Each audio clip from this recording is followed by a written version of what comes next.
Well, the CBN has come out to say they need to do more as it concerns digital banking. The latest push to ensure that transparency and indeed more accountability is done by the POS operators.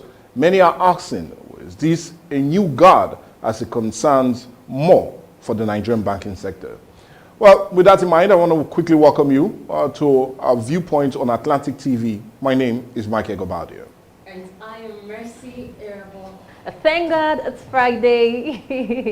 So it's Friday edition of Viewpoint. And you know how we do it right here on Viewpoint. We'll start with the dailies, we'll go to the dialogue, the news, and of course, the trending. So you do not want to miss this special Friday edition of Viewpoint. And of course, you can engage with us on all our social media platforms, on Facebook, on YouTube, on Instagram at Atlantic Media and TV. Well, we need to go on the dailies, but right after this quick break. Behind closed doors, too many suffer in silence. Too many lives are scarred by violence in the very place that should bring peace, the home. Domestic violence is not love, it is pain. It breaks trust, destroys lives and families, and steals futures. Domestic violence is not a private matter. It's a violation of dignity, and it must end. Because hitting a woman does not make you a man, but correcting her in love and staying in peace with her is God's plan. Together, we can raise our voices, protect the vulnerable, and rebuild lives. Say no to silence. Say no to fear. Say no to domestic violence. Powered by Atlantic Media and TV.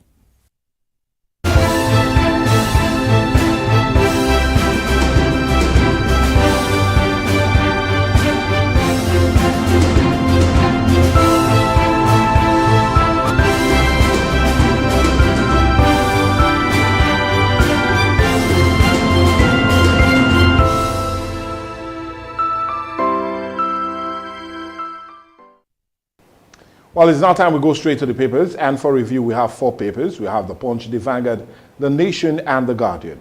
You do know I always enjoy starting with The Punch, and let's quickly run to The Punch and see what it has as a leading one on its front page. And on The Punch this morning, the leading story reads, Southwest states tighten borders amid banditry surge in Kwara. Let's see if it takes just a few riders to that. Osun Ondo deployed tactical team, route police in border communities. Southwest states fortified against attacks. This according to a Moteku call. And intelligence agencies track bandits, plan containment, and eliminate criminal elements. CDS charge security forces. But I'll charge you to read more of that story on page 2. Let's quickly see if we take some other leading stories just at the topmost side of the Punch. And well, electricity art. Poor Nigerians orders to get tariff relief. And well, we'll say that's really a relief on page 23. Rivers Fund, ICPC reviews petition against IBAS. No surprise, you can get all of that story on page 14. Obi will not join dollarized primaries. Obedient reply article. And you can get more of that reply on page 27. But let's see if we take some other leading stories just beneath the picture of the day and see if we take them. NAFDAC destroys 15 billion naira fake expired drugs in Oyo. It's a major screamer on page 14. And stray bullet kills, sad one, Oshu graduate after NYSC call-up. Wow, that very disturbing story is on page 4 and 5 of the Punch. Olowo ridiculing Yoruba monarchy. This is according to traditional rulers on page 7. But what you get as the picture of the day and also a story on page 7 is EU canvasses urgent reforms before 2027 polls. And you can see all the critical stakeholders right there on the front page of the Punch. That's the much you can take from the Punch. Well, this is stories making it to The Nation this morning. The lead story, part hustle and the People's Democratic Party National Working Council deepens. Well, that's on page 2 of the paper. At the top mass, CBN, debt servicing slows to $2.86 billion in 8 months. That's on page 7. A National Assembly moves one-day general election in 2027. That's on page 3. Lagos State Electricity Regulatory Commission issues distribution license to Excel Distribution Company Limited and IE Energy Lagos Limited. And that's on page 8 of the paper. And the picture of the day, well, that's The Tansita Security Services Nigeria Limited are felicitating with the 44th Olubadan, that is Oba Rashidi Ladoja. Well, that's all we'll be taking this morning on The Nation. Let's see what The Guardian has for us. The lead story, how brand Nigeria suffers for misdeeds of few abroad. The big story is on page 4 and 5 of the Guardian newspaper. At the top mass, Chief of Defense Staff, a failing family system, values worsening insecurity, and that's on page 3. Nigeria's health system performing at 45% capacity. That's on page 3, still on page 3. Tinted glass. Nigerian Bar Association fumes as police impound George's vehicle. Let's see what we have at the bottom mass. Nigeria at 65. 2 days after independence, bitter divisions persist over nation's future, and that's on page 6 of the paper. Atiku rules out quitting presidential race, laments PDP woes. Well, that's on page 6. The European Union hails electoral progress amid push for reforms. That's on page 7. Ex-commissioner decries Kwara's insecurity as bandits abduct a policeman. That's a sad story on page 30 of the paper. Sanusi Awosika seek 30% representation, level playing field for women. You can find more of that on page 7.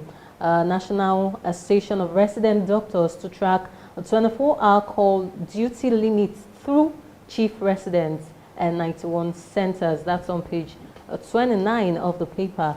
And the picture of the day, it's a cartoon illustration that supports the main story. And just beneath it, it shows Yahoo boys are not the only ones spoiling the image of Nigeria. There is clear abuse of power from the three arms of government. And who is saying this? Ex-president, that's the former president, Goodluck Jonathan. Well, that's all we're taking this morning on The Guardian.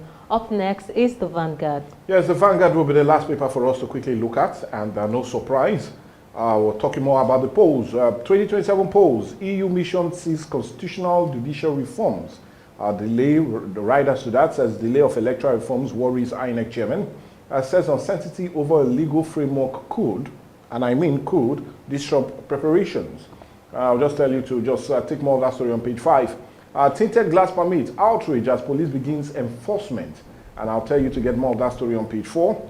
And well, that seems to be more of what we have on the front page of the Vanguard. But the picture of the day is that of a congratulatory message from Tatinta to the 44th Olubadan. And we're talking of Oba Rashidi Ladoja. And you do know he was the former governor for your state. Well, anyway, that's the much you can take from the Vanguard. And funny enough, from the dailies this lovely morning, I will always implore you, if you find any that truly fancies or you really find interesting, we'll just implore you to continue. Go grab a copy of the papers, read up, and get real information, a real hand, right here on Viewpoint. But what we'll do now is go on a break, and when we come back, dialogue will take center stage next on Viewpoint on Atlantic TV. All right, my name is Desoka, the comedy catalyst, one of Nigerian comedy. All right, guys, back again. Yes, boss. My name is Osh, baby. Yemi Alade. Yeah, what up, people? It's your boy Victor Adi. Girl Niniola. My name is my wife, and just celebrity type man. My papa say, who won't carry cow, waka go, waka follow the cow. I know the life for you. I see you know you're watching the Atlantic TV. Keep watching Atlantic TV. Atlantic TV. Keep watching Atlantic TV. Keep watching Atlantic TV. Keep watching Atlantic TV. Atlantic TV. Informative, educative, interesting, entertaining. Worldwide, international. Don't go anywhere, I'll catch you. Don't touch that die. Atlantic TV. Boom. Atlantic TV. We wanna party. Atlantic TV. Culturally inclined and uniquely different. I am SP Dafe Bright, and this is Delta State Police Command. Today we'll be treating and addressing an issue that's different from what we've been doing before. Not parading suspect this time, but bringing to you a very important information. Do we know that over 85% of Nigerians do password their phones, whether it's Android phones or iPhones? There's always a password. But how come when we lose our phones, By the time we go to retrieve our lines, we go to our bank to check our bank statement, we discover that these people who collected these phones must have siphoned the phones. Now, there are times the people who steal these phones, it is not your phone that they actually need. What they need is your SIM card. Now, how does the SIM card become useful to them? Not just any SIM card, but the SIM card that is linked to your bank account, the one that you usually use to receive SMS alerts. That is what they need.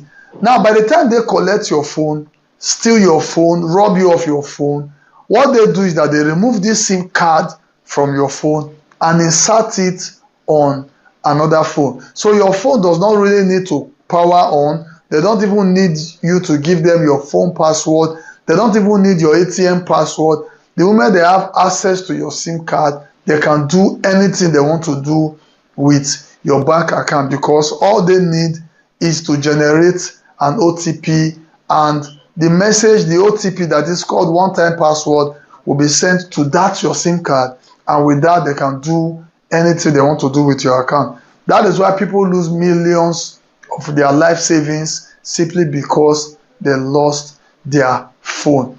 By the side of this video, we'll be doing an illustration. You will see an illustration that talks on how you can password your SIM card. Now, the topic that we are here to discuss, passwording of SIM card. When you get a phone, pick that your phone now. See how you can password your SIM card. If you password your SIM card, by the time for any reason, your phone gets to the wrong hand, even if they remove your SIM card and insert on another phone, the first thing that you will get is a prompt that you should enter your SIM PIN. The moment they cannot get the SIM PIN, they cannot use your SIM card for anything. After the trial of 3, the POC prompt will come because the SIM card will be blocked, and you can only unblock that SIM card when you have the POC number. Some of us don't have our SIM pack, because on the SIM pack it is written there the SIM PIN and the POC number. But because some of us don't have our SIM pack, I would advise you to quickly locate the nearest office of your service provider, be it Airtel, Globalcom or MTN. Approach them and request for your POC number. Once you've gotten your POC number, you follow these instructions and ensure that you password your SIM PIN. Your SIM PIN is very, very important. On my phone, for instance, once you turn off the phone and you turn it back on, you must enter your SIM PIN. If you cannot enter your SIM PIN, the SIM card will be useless. And I'm telling you, once they cannot have access to your SIM card, your money will be safely in the bank. They cannot have access to. There was a time I lost my phone, and it took me about 2 weeks to go to MTN office to retrieve my SIM card. Why did I wait 2 weeks? Because I knew I had a SIM PIN. I knew they would not have access to my bank account. I knew they cannot even use my SIM card for anything.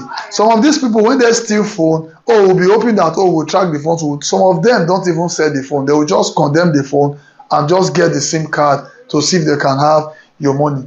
Please, they say a word is enough for the wise. It is very, very important. Don't see this video and just pass it by. Watch this video to the end. We're almost approaching the end of the video. Ensure that you take the lesson. Please password your SIM card. They say a stitch in time save 9. It's very, very important. Make haste when the sun shines. Not be to call. You don't have to start running and start saying, what do I do? What do I do? When you can prevent it. Let's not forget, prevention, they say, is better than cure. Thank you. Atlantic TV, culturally inclined and uniquely different. Ruth Gender Foundation.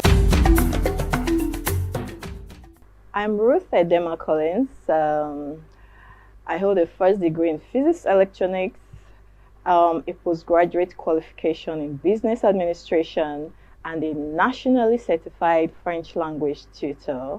Career-wise, I'm an educational facilitator. I'm the managing director at Atlantic Media and TV, and I'm also a director at Vocotech Integrated Services Nigeria Limited. I'm a wife and a mother, and I like dressing up to show up. Yeah, so that's basically me. Thank you. Root Gender Foundation was inspired from my personal experiences growing up as a young girl in a typical Nigerian environment. For me, it was being different. It made people bully me, abuse me, and harass me. I was always misunderstood and underrated.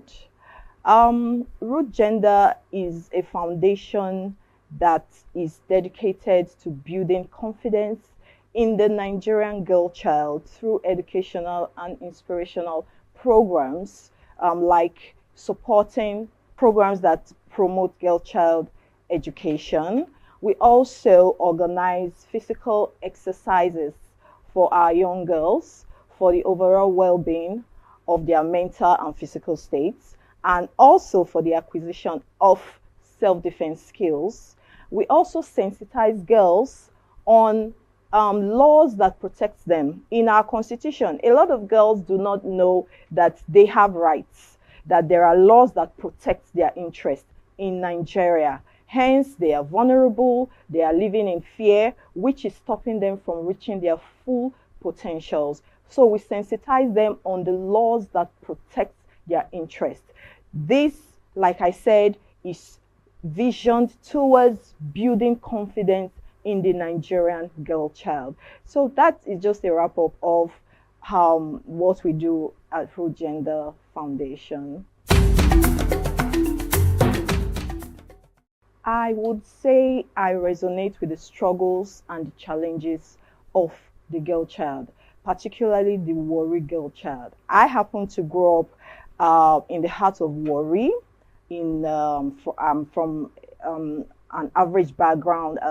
My family is an average one, but I experienced a lot. Like I said, I was bullied, I was overlooked, I was harassed for being a different child, for daring to be different, and nobody was taking note and tapping into my potentials.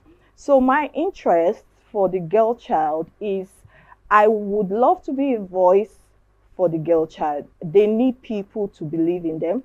They need people to speak for them. I also want the Warri girl child to know that there is hope beyond the reef.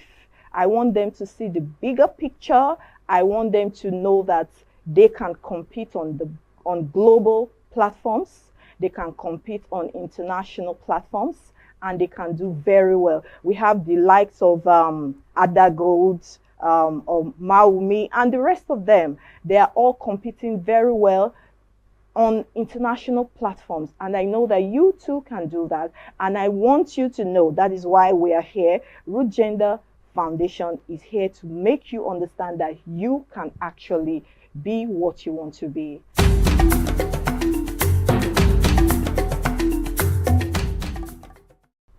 As part of our objectives at Root Gender Foundation, we are dedicated to promoting girl child education.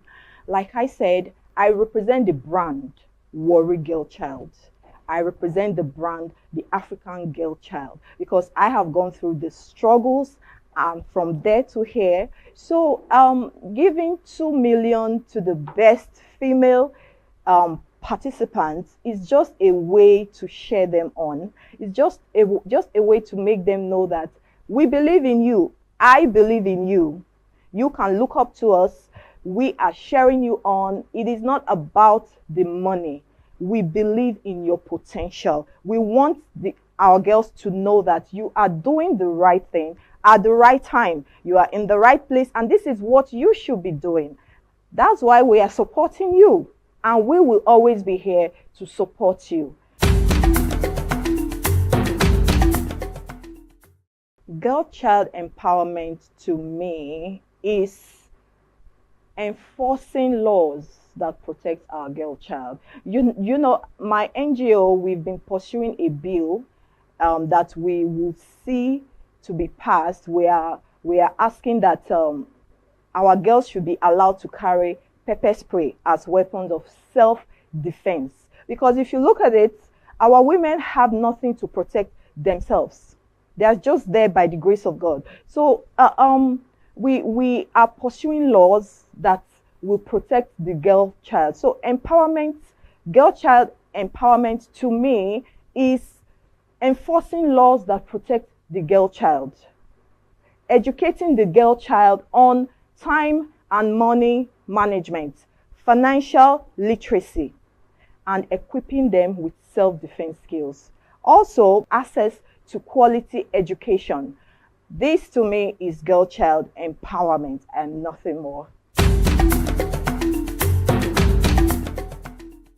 A girl child must possess effective communication skills. They should be able to communicate effectively. A girl child should be financially literate. She should know how to manage her finances, and she should also know how to manage her time.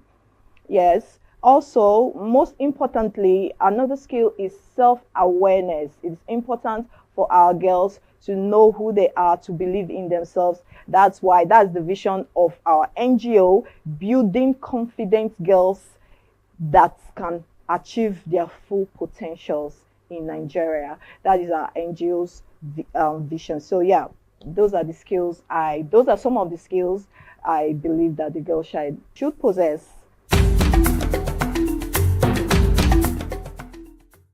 She needs role models. She needs people that have led that path and have made it. Our young girls need role models. That's why we have to do better. We have to do the work. We have to bridge the gap. We have to share them on like we are doing. You can achieve your dreams. First, you have to make education your best friend. Every effort you put into learning will always be there for you to never fail you. Boys will break your heart, people will break your heart, but every effort you put towards learning anything, everything will always come through for you. So for you to achieve your dreams, look towards the right people, look towards the right direction. There are people that have achieved in that route. I will encourage you to look up to them, learn from them. That is just the way to achieve your dreams. My message to the Warri Child, like I said, I represent the brand Warri Girl Child. We are letting the world know that we are not vile, we are not roused, we are educated, we compete intellectually, we have good things ahead of us. We can do it on the global platform, we can do it on the national platform, and we are everything there is to be a woman. I would encourage you, Warri Girl Child, make education your best friend. Make education your best friend. Learn new things. Learn new languages. Okay? And the sky will be your starting point.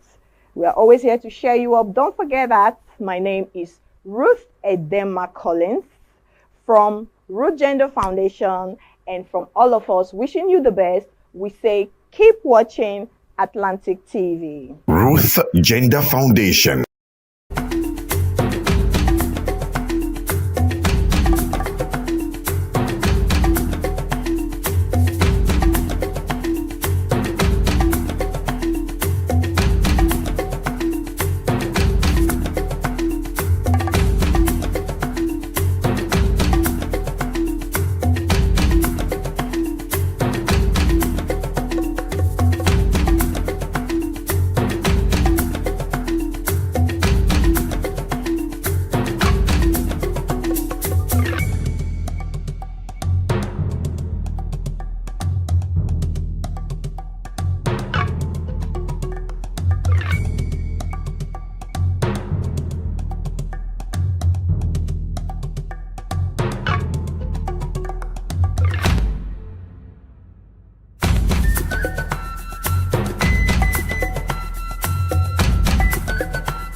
Atlantic TV, culturally inclined and uniquely different.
Every year, millions of lives are stolen, dreams cut short, futures traded in silence.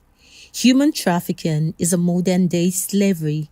It hides in plain sight, tearing families apart and trapping the vulnerable in fear. But together, we can end it.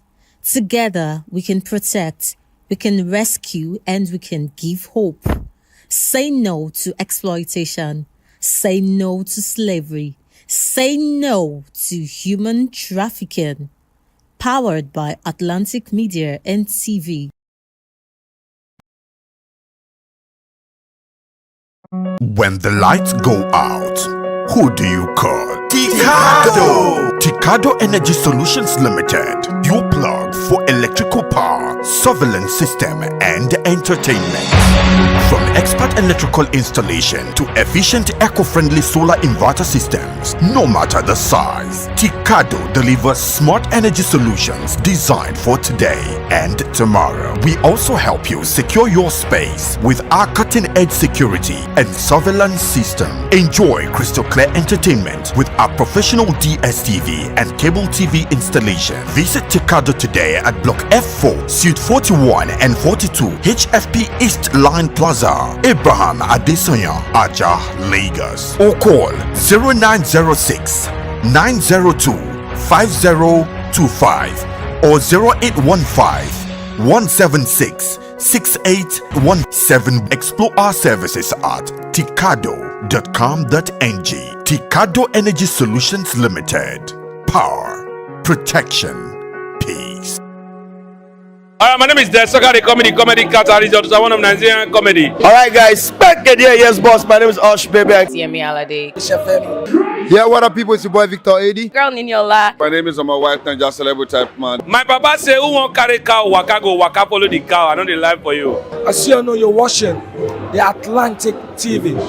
Keep watching Atlantic TV. Atlantic TV. Keep watching Atlantic TV. Keep watching Atlantic TV. Keep watching Atlantic TV. Atlantic TV. Informative, educative, interesting, entertaining. Worldwide, international. Don't go anywhere, I'll catch you. Don't touch that die. Atlantic TV. Boom. Atlantic TV, we wanna party. Atlantic TV, culturally inclined and uniquely different.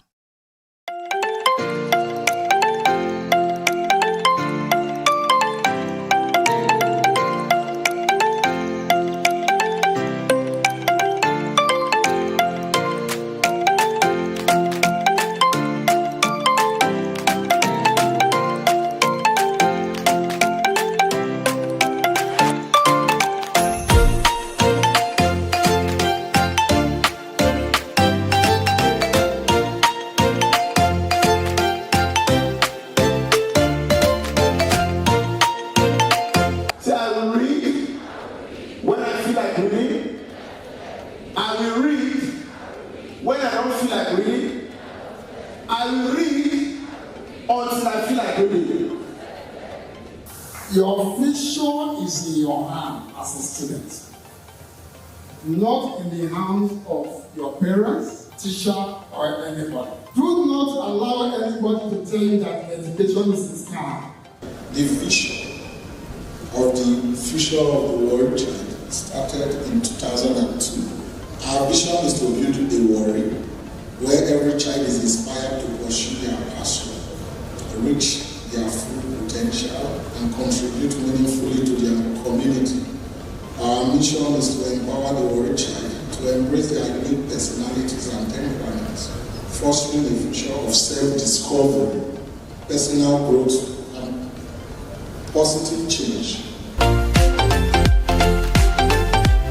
You see, you cannot put yourself as a parent in the child. The child has to develop, find out what he or she likes most. You can be absolutely anything you want to be, whether you are a male, whether you're a female. The friends you keep matters a lot. So you might be addicted, that is a fact. The truth, can you leave that addiction? That is the truth. Through the office of the sole representative of the Olu of Warri, and by the Olu of Warri, we are going to be paying for 100 SS3 students. Wow. WAEC. So if you add the 25, we're actually paying for 125 students, courtesy of His Majesty Ogiame Atowashe III. And of course, for the Warri child, never give up. Just believe in yourself, and the sky is your limit. He said never give up. 22 solid years he carried a dream. Wow. The future of the Warri child is indeed safe and secure.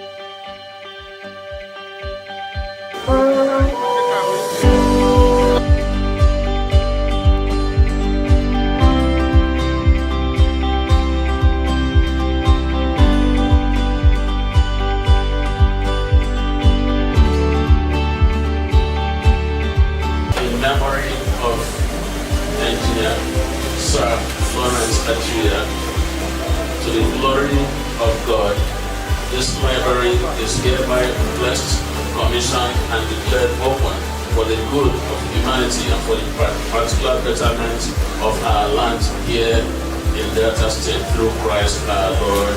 Amen.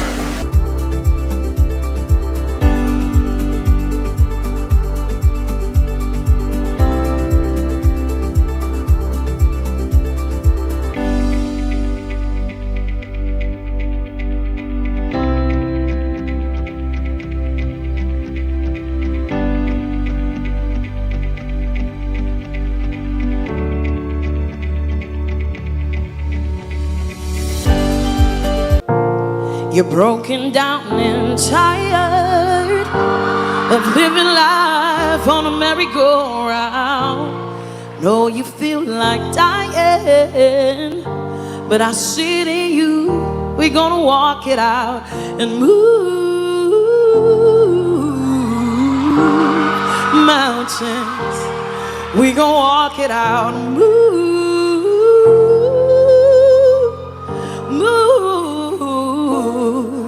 And our eyes up, rise like the day. Our eyes up, rise unafraid, rise up.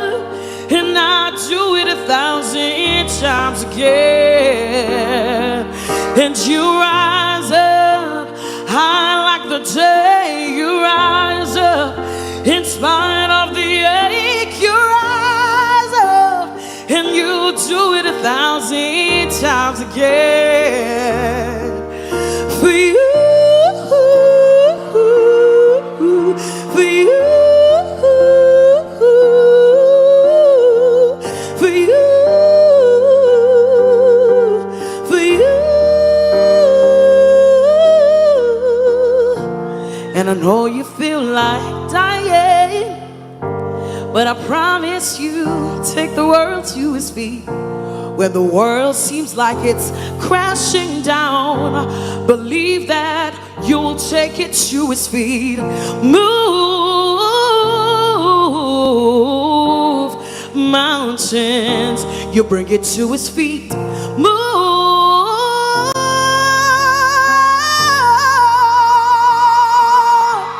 and our eyes up, rise like the day. Our eyes up, in spite of the ache, we will rise and do it 1,000 times for you.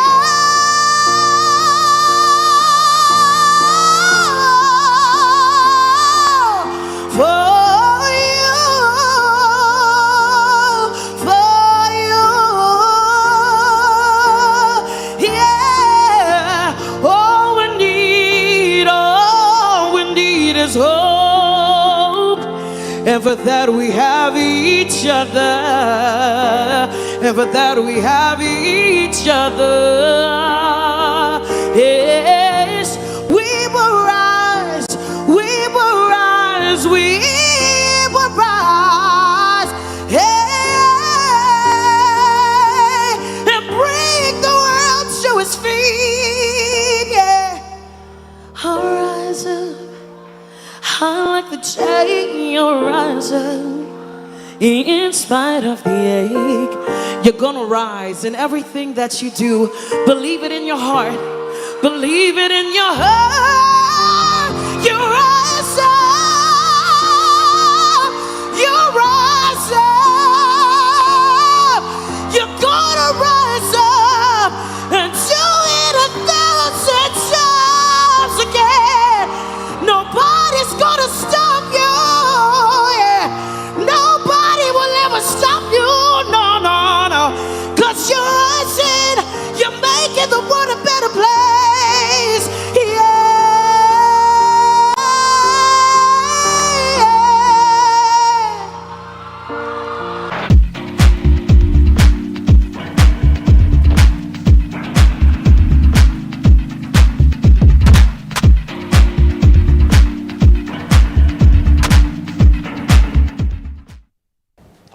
The Central Bank of Nigeria is clamping down on POS fraud with geo-tagging and global payment standard, aiming to make every digital transaction traceable and trustworthy. Now, digital payments are reshaping commerce across Nigeria, from Lagos to Onitsha and from Abuja to Benin. Busy streets to the country's growing online marketplace, cash is slowly losing ground to electronic transaction. But the problem, like fraud, technical glitches, and uneven access, continue to complicate the country's embrace of a full digital economy. Now, to address this issue, the Central Bank of Nigeria Governor Olayemi Kadoso is steering the CBN towards stricter oversight of point-of-sale terminals and other electronic payment systems. One of the components of these reform is that all POS devices must now be geo-tagged with GPS and registered with a licensed payment aggregator, and terminals are allowed to operate only within 10 meters of their registered location. Now, the CBN has also set a 60-day compliance window for existing terminals with a full migration deadline of October 31st, 2025. Now, the mind seems to be a lofty measure. It seems not to have gotten down well with many of the POS operators who claim, or rather complain, of its restriction and the timeline or deadline for its compliance. So what needs to be done to ensure that thousands of POS operators are not disengaged because of this new policy? And how can this policy help rather than affect small and medium-scale businesses in Nigeria? Well, this edition of Dialogue is all about this, hence a need for us to talk about it.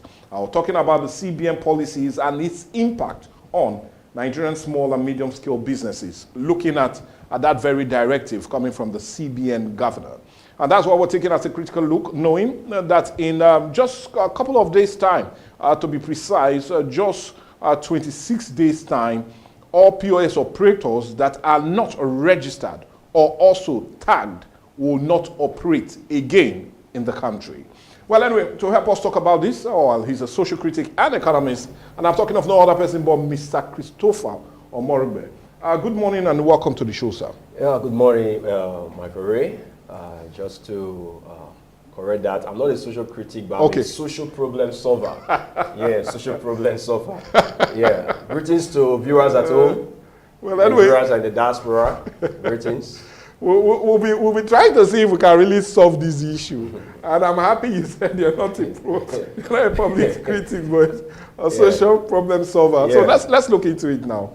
Now, this new circular, when we got wind of it, is titled Migration to ISO 222, which is standard payment messaging and mandatory geotagging on payment terminal, and was issued on, to be precise, August the 25th, if you can still remember. Yeah. And it was also signed by the Director of Payment System Supervision, Department of the CBN, Dr. Yusuf and Rekia. I could still remember she signed it. Now, in their own interpretation, it is meant to curb the issue of fraud. That is the reason they put this all up, knowing that fraud has really been a major problem that have affected our digital space as it concerns e-banking. So, but in all of that, I'm just only interested to get your view as it concerns this very move. The truth is that, greetings to viewers at home. The truth is that this policy, from the way I see it, is a disaster, a very huge disaster for that matter. And I want to really unveil this to everybody, the public, so that they can know that this is a disaster. Because disaster in what sense? In the sense that if you look at it, it means that if the CBN goes ahead to implement this policy, it has the end of inter-street banking. Okay. There will be no longer inter-local government banking, let alone interstate banking. It is gone. And if you take your mind back to prior to 2018, before the advent of these payment terminals, 2013, you know the snail speed we encounter in Nigeria in terms of transactions, you know the failures in payment transactions.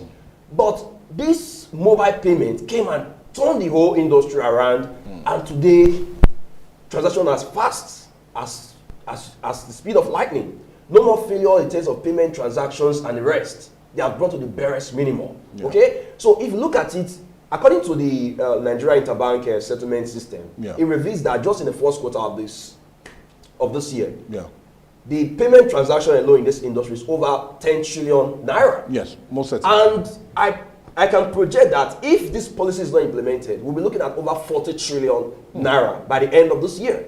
And in 3 to 5 years' time, we'll be looking at something like over 200 trillion naira in terms of payment transaction only in this industry.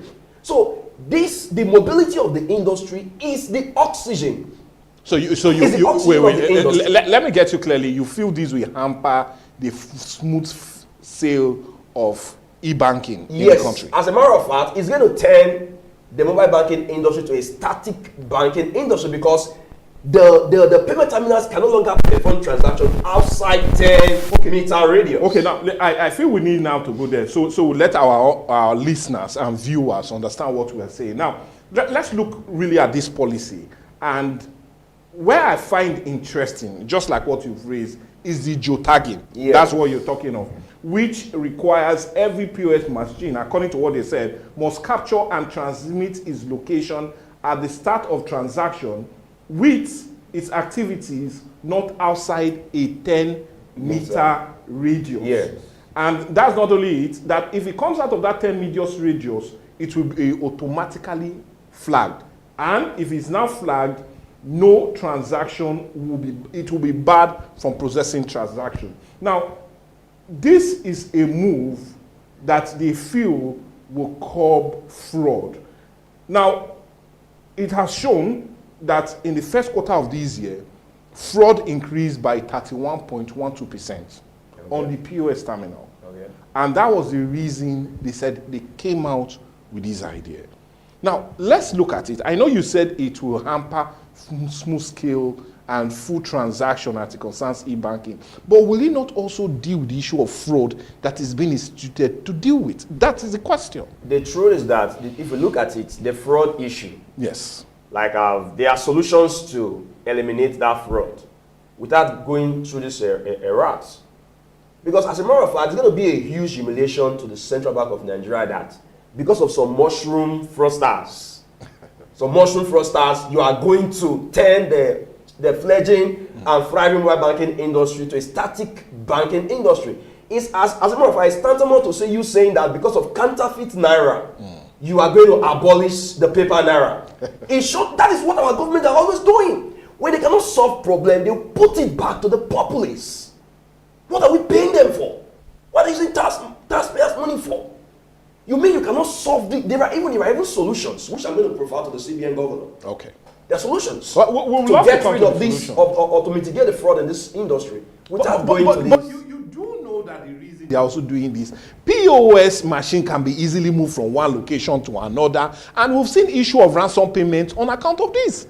We've seen serious fraud on account of this, and the tracking, GPS tracking, as is being said, will be introduced into this geotagging, will help to deal with the issue of you tracking these devices and knowing where the POS money are being sent to. You see, if you come to medical field, sir, yeah, the doctors, if they want to do some certain things, they look at the advantage and the disadvantage. Most certainly. And when the advantage is more than the disadvantage, they advise you to go for the advantage. All right? Yeah. But in this case, I tell you, the disadvantage is more because it's going to infringe on our privacies. If as a matter of fact, it's going to be the beginning of tracking of Nigerians.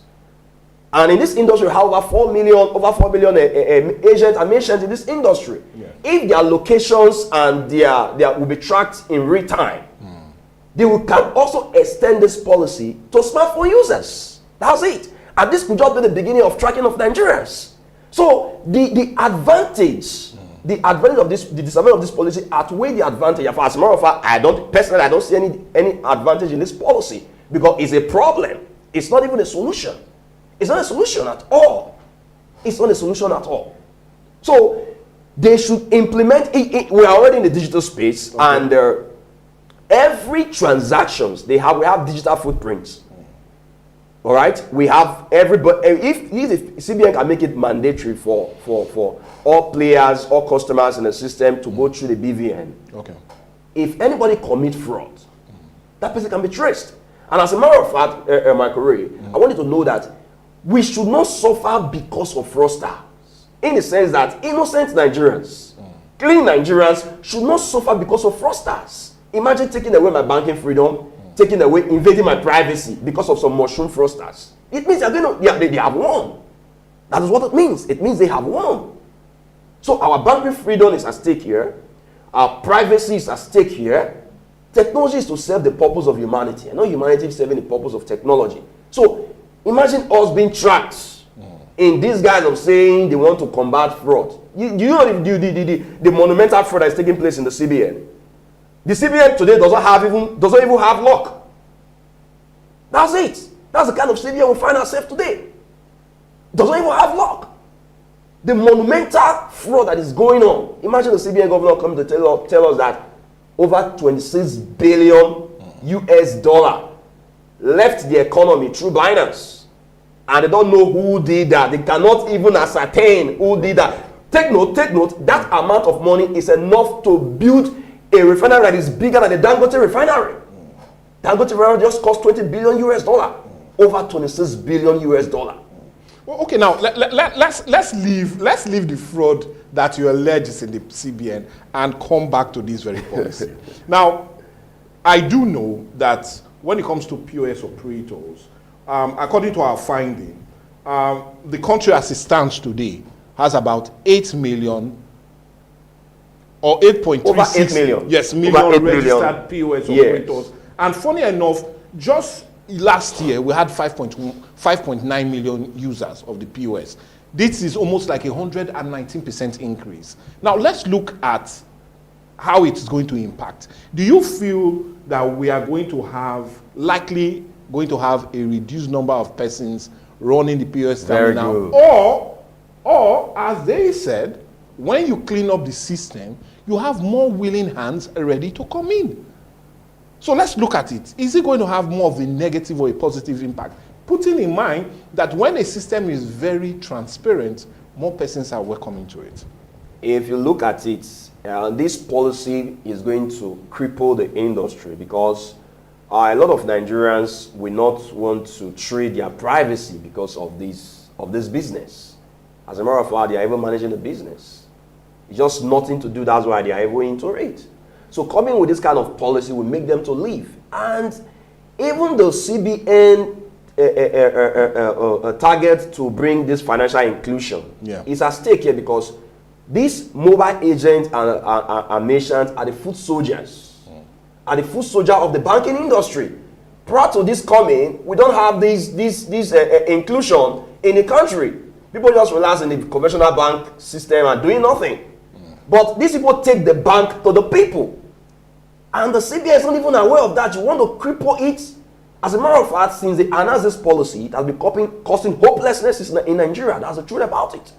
And it's even a threat to the $1 trillion economy of Mr. President. That's what the CBN need to know. Because this industry is a multi-trillion-dollar naira industry. Yeah. And you implementing this policy, I see it that this policy might become like the failed and disastrous naira redesigning policy of 2022. Because disrupting this industry, because today, majority of transaction takes place through the POS terminals. So disrupting the industry is going to be like the failed naira redesigning policy, and it's going to affect the economy. And you know, our economy is vulnerable. It's vulnerable. Economy that is under just 200 billion US dollar. So affecting this industry is going to cripple the economy more. Now, anyway, if you feel that's your point on it, that it is going to hamper rather than increase, I want us to also look, because it's not just only the geotagging that was a major, will be a major shift, especially as it concerns the CBN. Another new policy they want to adopt is the ISO 222 Global Standard for Payment Messaging, which they also are expecting that all POS operators should have it by the 31st of October. And this very standard of payment is being developed by SWIFT. And not only that, this standard is a way to unify messages for transaction, enhancing data quality just as according to understand, and also indeed helping to strengthen domestic and cross-border payment, which we know will also align Nigerian payment ecosystem with international standard, which the CBN hope, as they say, will attract foreign investors, giving investors that growing interest in digital financing platform. Now, this is another new lofty idea, according to the CBN, that would go side by side with the geotagging. They want to change and they want to ensure that all POS points should have this Android kind of look, rather than the local way most of these POS points are. They want it to have that Android look so that you can even make payments in Nigeria and it reflects in America. And they feel if you bring in this ISO 222 standard, it will help to bring even foreign investors that are willing to also participate in our digital banking system. Now, would this not help to revolutionize? Because you are saying it's there to kill it. But would this lofty idea not help to revolutionize the e-banking sector in Nigeria and make us look more international friendly and international? That policy, the latter policy is a good policy. Nobody's against that. All right? But we're talking about the mobility that they want to eliminate. And the mobility is the power of this industry. As a matter of fact, I don't know if you have heard about the central switch. Yeah, that's the switch. Good. Now that central switch, they can also use that central switch to even affect Nigerians. In what sense? In one sense that some persons can be switched off. They can be switched off. That means they determine whether you are going to bank or not to bank. That's another thing again. A central switch. A region can just be switched off. A region can be switched off, and we all will just go off banking. Are you saying that? So there is a lot of things that are gray things here. Areas that need a lot of gray areas here. We should, as a matter of fact, we should not take our privacy for granted in this country. Our privacy is very, very important. You cannot, because of some mushroom fraudsters, some ragtag fraudsters, that you cannot arrest. This is what they always do in this country. Because they failed to eliminate fraud in the petroleum industry, they came to remove subsidy that is very, very beneficial to Nigerians. And today, look at Nigeria today. Look at the economy today.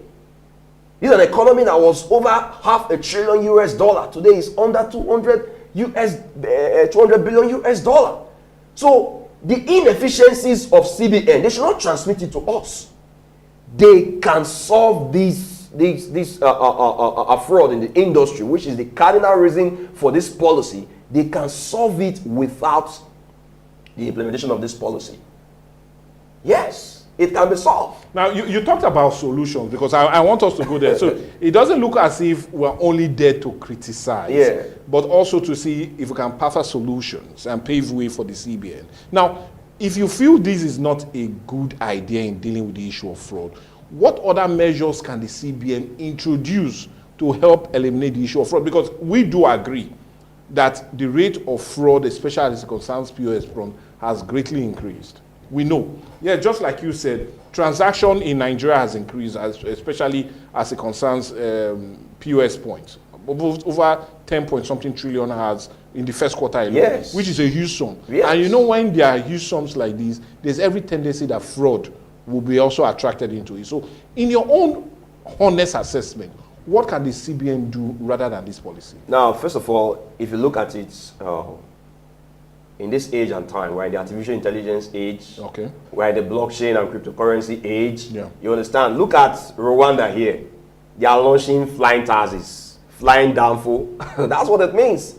Flying Danfo, an East Africa country here. And here we are discussing taking Nigeria, our banking industry, to the analog age, the brick and mortar banking and finance system. That is what the CBN want to take this country to. We should be talking about, we're in the age of whereby every spot on planet Earth is a potential banking hall. With the presence of internet, transaction can take place in the creek of the Niger Delta, it can take place on the mountain in the north, it can take place anywhere you have internet network, okay? That's the kind of era we find ourselves. So, we don't really expect this kind of policy in the first place, okay? So, talking about solutions, apart from the fact that this policy is already causing hopelessness, it's going to cripple mobile businesses as we're going to see it, it's going to affect the economy. There are multiple ways to eliminate fraud to the barest minimum in this industry without going through this implementation of this disastrous policy. Number one first is that the CBN should make it mandatory that before you access the Nigerian banking ecosystem, you must go through the bank verification exercise, okay? And you know that that information from that exercise is very robust. You can use it to track any criminal. Even though the criminal won't leave this country, we get them with Interpol, all right? We can use that. Your facial image is collected, your fingertips, your biometrics, they are collected and verified, so you can be tracked.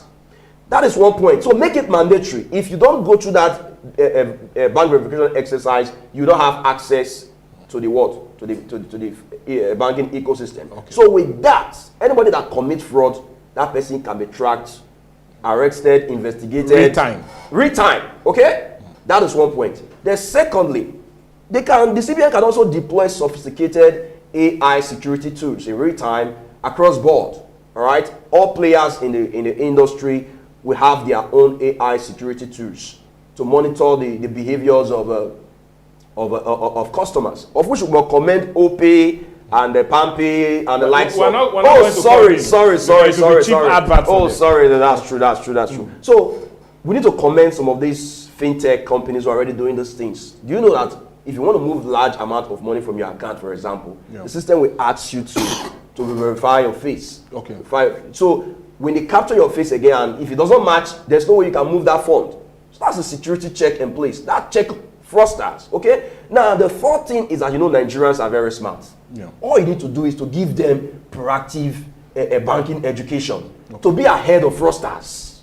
You understand? If they give Nigerians banking education, I tell you that Nigerians will so use this education that will so frustrate these mushroom fraudsters that they will have no options. They have nobody to defraud. They have no option than to leave the industry and go and look for legitimate business to do in the country. Give proactive banking education that will make us to be ahead of the fraudsters. Then we talk about the issue they are even clamoring for about a ransom payment, which, in my own opinion, is still an allegation, because are they giving any agent in this country a 50 million naira to go and use to trade? No, let's be realistic now. Are they giving agents 50 million, even 20 million? On the POS point. On the POS point? Are they giving any agent that amount of money? So my solution I want to profile is that the CBN can do a categorization, categorize the agents and merchants, all right, into different categories. Then you can even do a background check for criminals, okay, so that you don't have a kidnapper that will come and impersonate as an agent, all right, in the system. So when you profile them like that, categorize them, the very clean ones, you can give them a huge amount of money. The ones that they know what to do. They know what to do than to go ahead and I'm looking at this industry. This is the brainchild of Nigerians who are not bankers. They invented this industry by their own sheer imaginations. All right, who are not bankers, and today the industry today is providing a lot of money. The government is making a lot of revenue from this industry. And funny enough, it's more of the fastest growing employment of labor in the country. Very good. As for now. A lot of families are benefiting from this industry. Like I said, in the next 3 to 5 years, I see this industry, payment in Israel above over 200 trillion naira in this industry alone. Because of the innovation that is taking place, because of the easybility of those things. So the CBN need to come out with the solution. So do you feel they are gagging or they are planning to gag? Very good. They are, as a matter of fact, they are gagging it. They want to gag it. And I can tell you that the conventional banking system, because they see the speed. I don't know why are we like this in this country. They see the speed of this industry, and now they are not coming. The CBN want to play into their hands. And let me say to the CBN that the CBN this country stand a risk to become the only country on planet Earth whereby a POS will come into Nigeria, it will lose its mobile capability. And that same POS will leave this country and gain its mobile capability. The kind of impression we want to give to the outside world is as if we are adverse to modern technology. They want to turn us to bushmen. That is what it means. And we will not be going to the cave, but rather remain in the studio. Now, one question I want to still ask you. Yeah, because we will not be bushmen today. We'll just rather put on our ties and still put on our suits. Now, let's look at small-scale businesses in Nigeria. Let's leave this policy for now. Okay. And let's come to the issue of small-scale businesses in Nigeria. And look at the environment we seem to be. In all honesty, do you feel some of the policies being churned out by government and their agencies are in any way beneficial to the growth of small-scale and medium-scale businesses in the country? And if I know your answer might be no, then what seems to be the problem? Why are we not itching towards more policies that are business-friendly and retaining those that seems to be detrimental to the growth of the business? The truth is that if you look at it, Michael, yeah, I think that these people, they don't really know what they are doing. I mean, for saying that, because if you look at it, for example, right now, the purchasing power of Nigerians are very, very low. There is no disposable income in this country because the policy of a subsidy is gone. And the deregulation of Naira. Or the deregulation of Naira, okay? So the small businesses today, in fact, as a matter of fact, people have it. Let me tell you, Michael, do you know that a lot of Nigerians, millions of Nigerians, are surviving by these online loans? Online loans? Online loans! I tell you the fact, if you do your investigation, you'll be so shocked that a lot of Nigerians, millions of Nigerians in their hundreds, they are indebted to online loans. Is that what it used to be before? No! So, you that have business, you go out for business, but there's no patronage. People need service, they don't have the money to buy, to pay for services because of all this kind of policy. So we don't even expect a policy like this that is going to even throw people out of job again. Joe tagging and Joe fencing. The truth is that, like I've said, this policy is very excellent for INEC. Take for instance, I'm telling you, no, it's the truth. It's the truth. Imagine if all our polling units, activities taking place there, they are all geotagged, monitored and tracked in real time, my career. All our collation centers, activities taking place are geotagged, monitored and tracked in real time. And as they want to come about this electoral reform, make it mandatory that the result must be transmitted in real time, tracked, monitored, and tracked in real time. I tell you, I kid you not, Mr. Ray, we're not going to have just only the best democracy in Africa, but in the world. So are you saying and the CBN governor should now be the INEC chairman? What I'm saying is that confused with what I'm saying is that the INEC chairman should, as a matter of fact, should go ahead and adopt that policy and implement it in INEC as soon as possible. Not only in INEC, but also in the petroleum industry. Take, for example, if all the oil wells of this country are geotagged, monitored and tracked in real time, if all the pipelines are geotagged, monitored and tracked in real time, if all the oil vessels in this country coming and going out are monitored and tracked in real time, I tell you not, Mr. Ray, we are going to bring oil theft to the barest minimum in this country. It's going to be reduced drastically. This is where the policy is needed in petroleum industry and in INEC. As a matter of fact, the president of this great country, President Bola Ahmed Tinubu, who also doubles as the Minister of Petroleum, as a matter of fact, desperately needs this policy to adopt it in as soon as possible to bring oil theft to the barest minimum so that we can increase our revenue. We're looking for money. And where this policy is needed, they are not taking it to that place. So there's no point taking it to the POS. No, it's not needed there. It's a disaster there because it's going to turn the industry to a static banking industry. It's a mobile banking industry, for God's sake.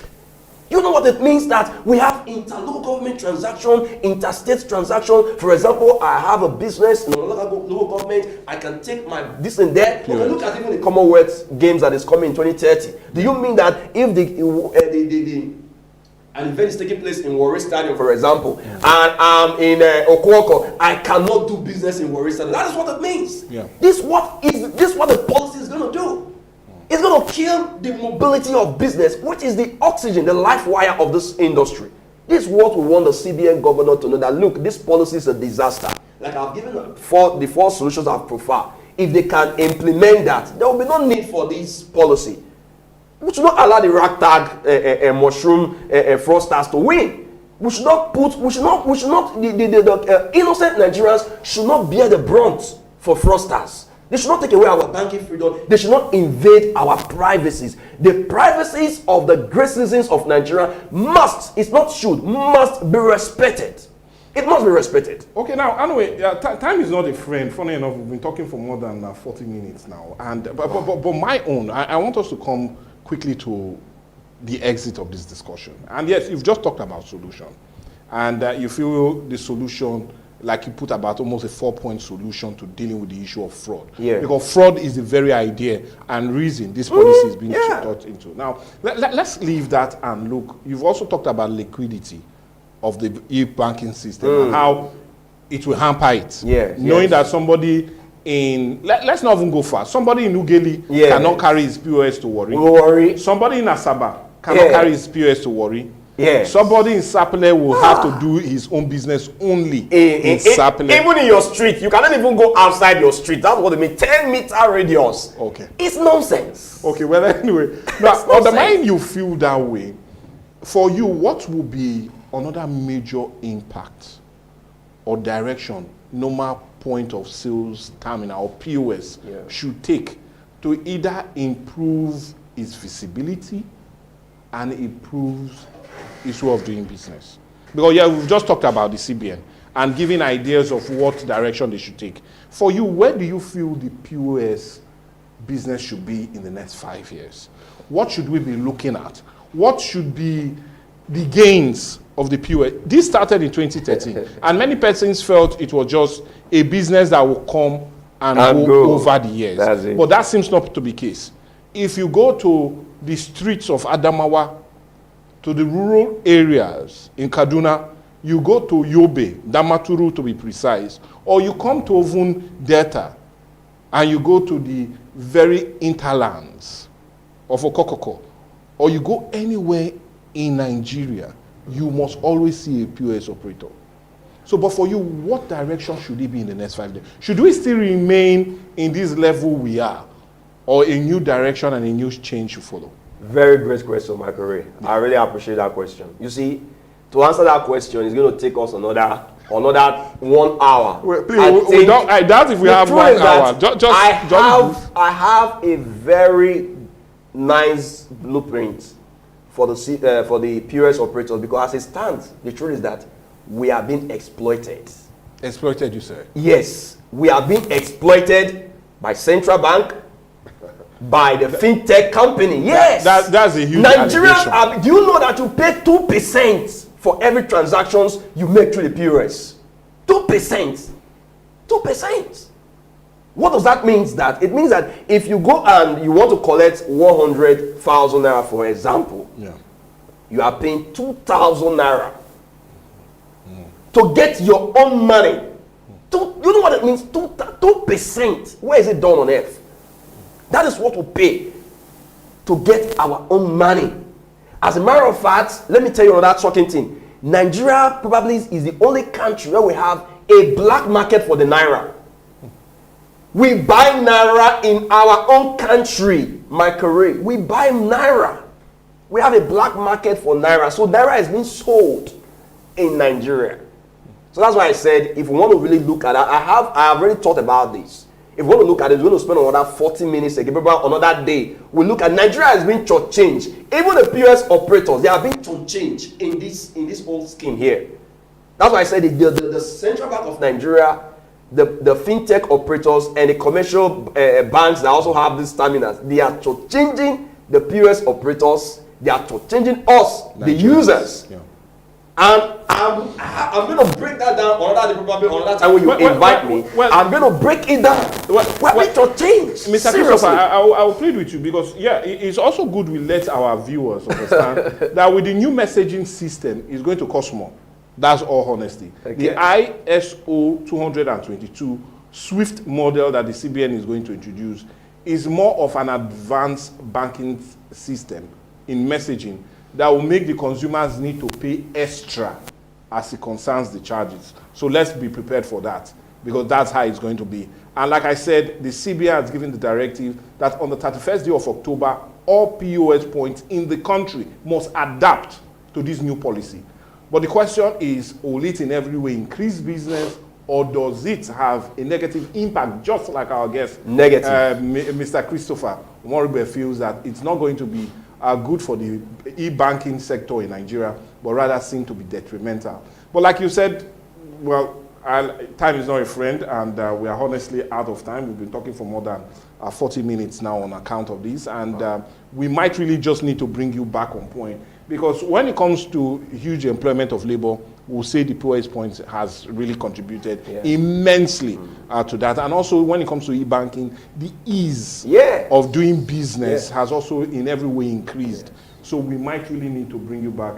But we will not go without really thanking you. I'm talking of no other person. I like to call him Evangelist Christopher. That's what we do know him. Well, he might be talking like a pastor, but a banking pastor, you understand. And I'm talking of Mr. Christopher Moribbe. Well, he's how do you put it again? Not a public analyst. Okay, I'm a social problem solver. A social problem solver. By the grace of God, I'm also the chancellor of Forever Blissful Life Institute. Okay. Yeah. Well, thank you so much. It's a new acronym, especially as it concerns media, and I really need to say thank you so much for adding your voice to this. And like I said, we might just really be bringing you on point to really another day to really help us look at some other major issues. But all the same, thank you so much. Well, anyway, that's more like a wrap on Dialogue today. I will always implore you that go drop your comments on our different social media platforms. They'll be there on your screen. And let's get your view, especially as it concerns this policy. Will it be detrimental to the overall growth of the e-banking system? Or do you feel that we will have more better days ahead, especially looking at if, and I say if, the CBN goes truly with that policy. But like I stated earlier, this policy will come into effect on the 31st day of this very month. If you are not registered yet, if you are not with the iOS 222, or you've not done your geotagging, sorry, your POS terminals will be bad. So please as a matter of urgency, ensure that you do the needful. But what we'll do now is for us to go on a break. But when we come back, the news will come around at the hour. Not only that, trending has a lot for us today on the weekend edition of Viewpoint. But all the same, I still remain Michael Gobadia. Bye for now. Don't miss out on exciting news, events, and more. Stay connected by following us on Facebook, YouTube, and Instagram at Atlantic Media and TV.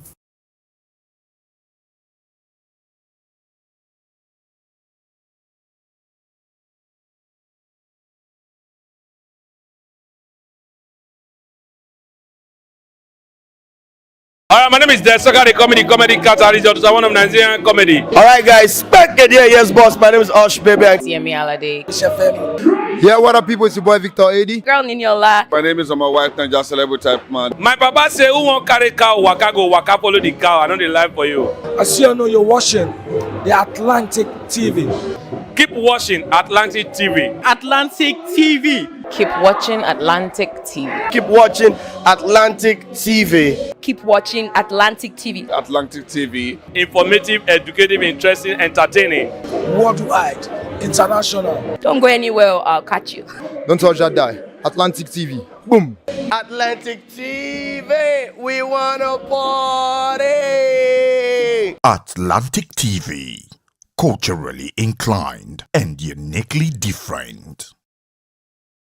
Your role as students, are you here? Are you hearing? Your role as students, your first role is to learn.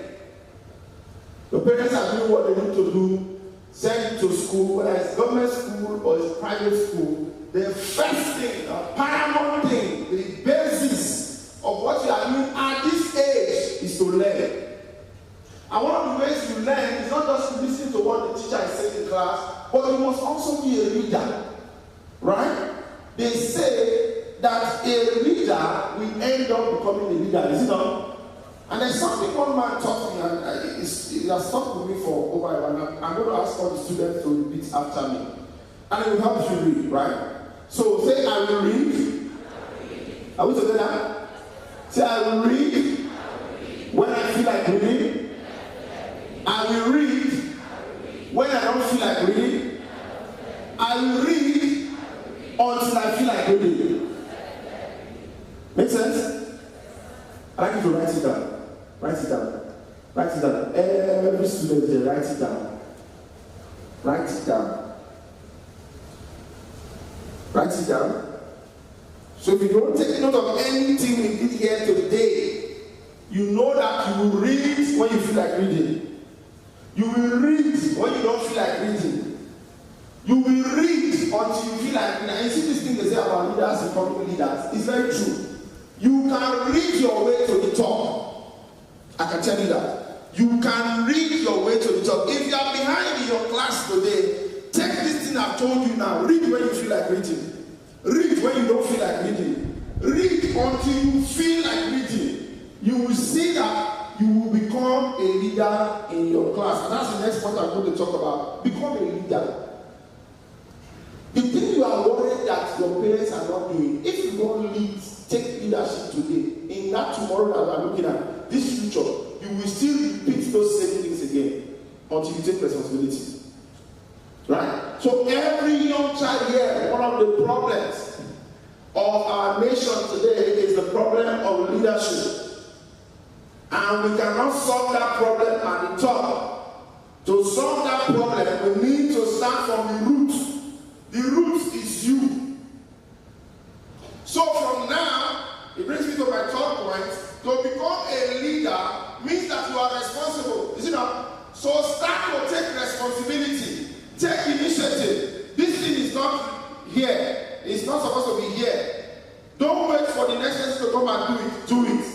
Somebody is dumping refuse in class and there's a dustbin in class. Take responsibility. Sorry, I'm not supposed to drop that thing there. You not consign me, you not consign me. I think it's spoiled. I'm not so. Can you hear me at all? You not consign me, you not consign me. Very soon, you will want consign you. That time when you consign you, you might not be able to do anything about it. Right? So, at every time, you must take responsibilities. see what is wrong, correct it. See somebody doing something wrong, speak up. Don't keep quiet. All right? You know, we were taught when we were growing up that, you know, when you don't talk. So naturally, African society, as you are growing up, all your excitement, all your enthusiasm is not because they tell you don't talk, don't talk, don't talk. But the world is changing. The world is changing. You look at leadership across the world today, those standards that we're looking at, the level, the age of leadership has dropped. Like you see the Prime Minister of Canada, how many years? Nobody else. How many years Prime Minister of Canada?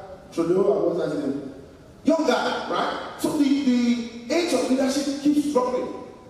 But ours is on the other side, right? Our is not doing.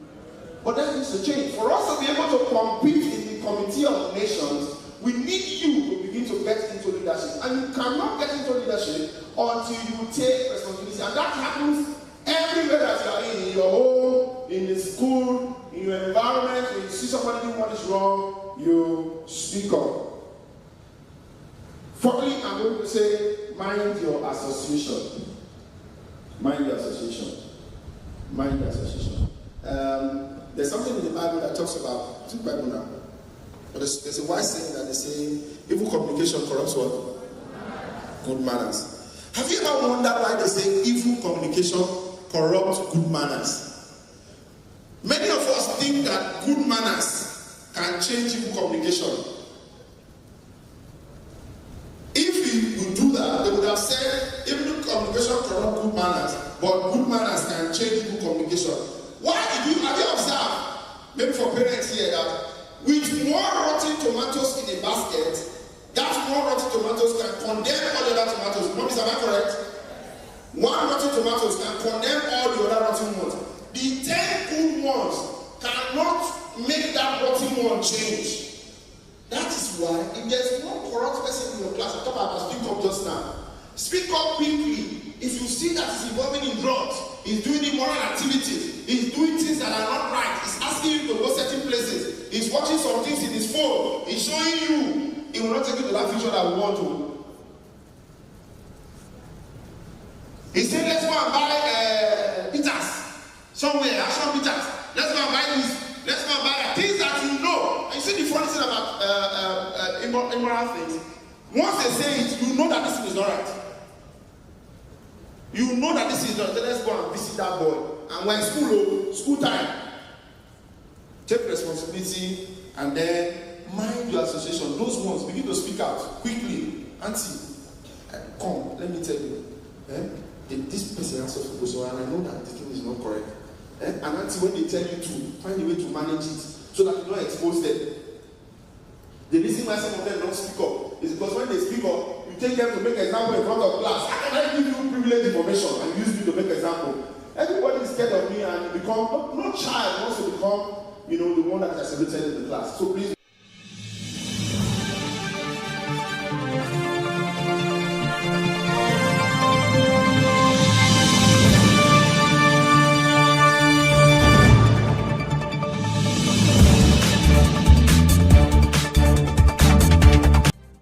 Good day and welcome to our daily news roundup on Atlantic TV. I am Michael Gubadio. Here are our top stories. Shettima back in Abuja after United Nations General Assembly and Germany talks. Niger State sounds alarm as dam water releases sparks flood threat. Court throws out suits against Tinubu on Rivers emergency rule. And on the foreign scene, Israel blocks Gaza flotilla, moves to deport activists. And talking sport, Esime hails Galatasaray as world best after stunning Liverpool defeat. Now the news in full.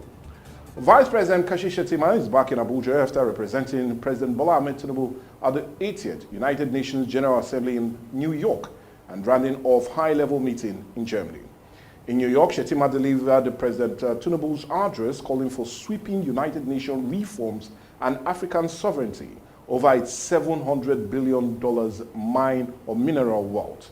He also held strategic talks with the United Nations Secretary General Antonio Guterres, securing support for Nigeria's push for a permanent seat on the Security Council. The Vice President further engaged partners like the UK government and the Gates Foundations while pitching Nigerians' $200 billion energy transition plan to investors. Before heading to Germany, Shettima assured Nigerians in diaspora of stronger ties with the Tinubu administration policies and reforms. A new report has revealed that the Nigerian health system is functioning at just 45% of its capacity, far below the African regional average of 56%. The findings published by the African Health Observatory Platform on Health System and Policies shows that despite decades of reforms, poor infrastructure, underinvestment, and heavy reliance on out-of-pocket spending have left millions without quality health care. It also notes that 80% of health infrastructure is dysfunctional, costing nation about $1 billion annually in medical tourism. With only 1 in 10 Nigerians covered by health insurance and private providers delivering 70% of all services, experts warn that universal health coverage by 2030 remains a distant dream. The Niger State government has issued an urgent warning to residents along the River Niger and the River Kaduna to relocate immediately as water release from the major dams threatens devastating flood. The State Emergency Management Agency says Kanji, Shiroro, Zanguru, and Jaba dams are discharging thousands of gallons of water per minute, already washing away homes, farms, and bridges in several local government areas. Loss of life has also been reported with Mukwa, Lave, Lipa, and Tangoro among the worst hits. Authorities warn the situation could worsen as Nimet forecasts violent windstorm towards the end of the rainy season. Residents are urged to move to safer ground, while stakeholders and traditional rulers are called upon to help spread the safety advisory. The warning comes just months after flooding in Mukwa claimed more than 200 lives and displaced hundreds. The Federal High Court in Abuja has dismissed a suit filed against President Bola Ahmed Tinubu over the emergency rule declared in Rivers State early this year. Justice James Omotosho ruled that the plaintiff lacked the legal standing to challenge the March 18 declaration, which suspended Governor Simi Fubara, his deputy, and the State Assembly for 6 months. President Tinubu has appointed a sole administrator to oversee the state during that period, citing threats of breakdown of law and order. The judge described the case as frivolous, noting that none of the plaintiffs suffered direct injury or had the mandate to sue on behalf of the River people. The ruling comes weeks after President Tinubu formally ended the emergency rule in River, even as over 40 related lawsuits, including one from the PDP at the Supreme Court, remains pending. Still talking politics, the African Development Congress has strongly cautioned against proposed amendment to the Petroleum Industry Act and the planned sale of equity in the Nigerian National Petroleum Company Limited. Speaking in Abuja at the party's 65th Independence Day briefing, ADC's National Publicity Secretary Bolaji Abdullahi warned that transferring NNPC assets into private hands will strip Nigeria of energy sovereignty, weakens the abilities to stabilize fuel supply, and endanger millions of jobs. The party aligned with labor unions, NUPENG and Pegasin, who have earlier rejected the move in a letter to President Bola Ahmed Tinubu. The ADC called on civil society, the National Assembly, labor unions, and young Nigerians to resist what it described as a dangerous precedent that could hand over the nation's wealth to politically connected private interest. Well, we need to go on a break now, but more news across Nigeria, as well as business, foreign, and sports. Join us again. Don't miss out on exciting news, events, and more. Stay connected by following us on Facebook, YouTube, and Instagram at Atlantic Media and TV. Behind closed doors, too many suffer in silence. Too many lives are scarred by violence in the very place that should bring peace, the home. Domestic violence is not love. It is pain.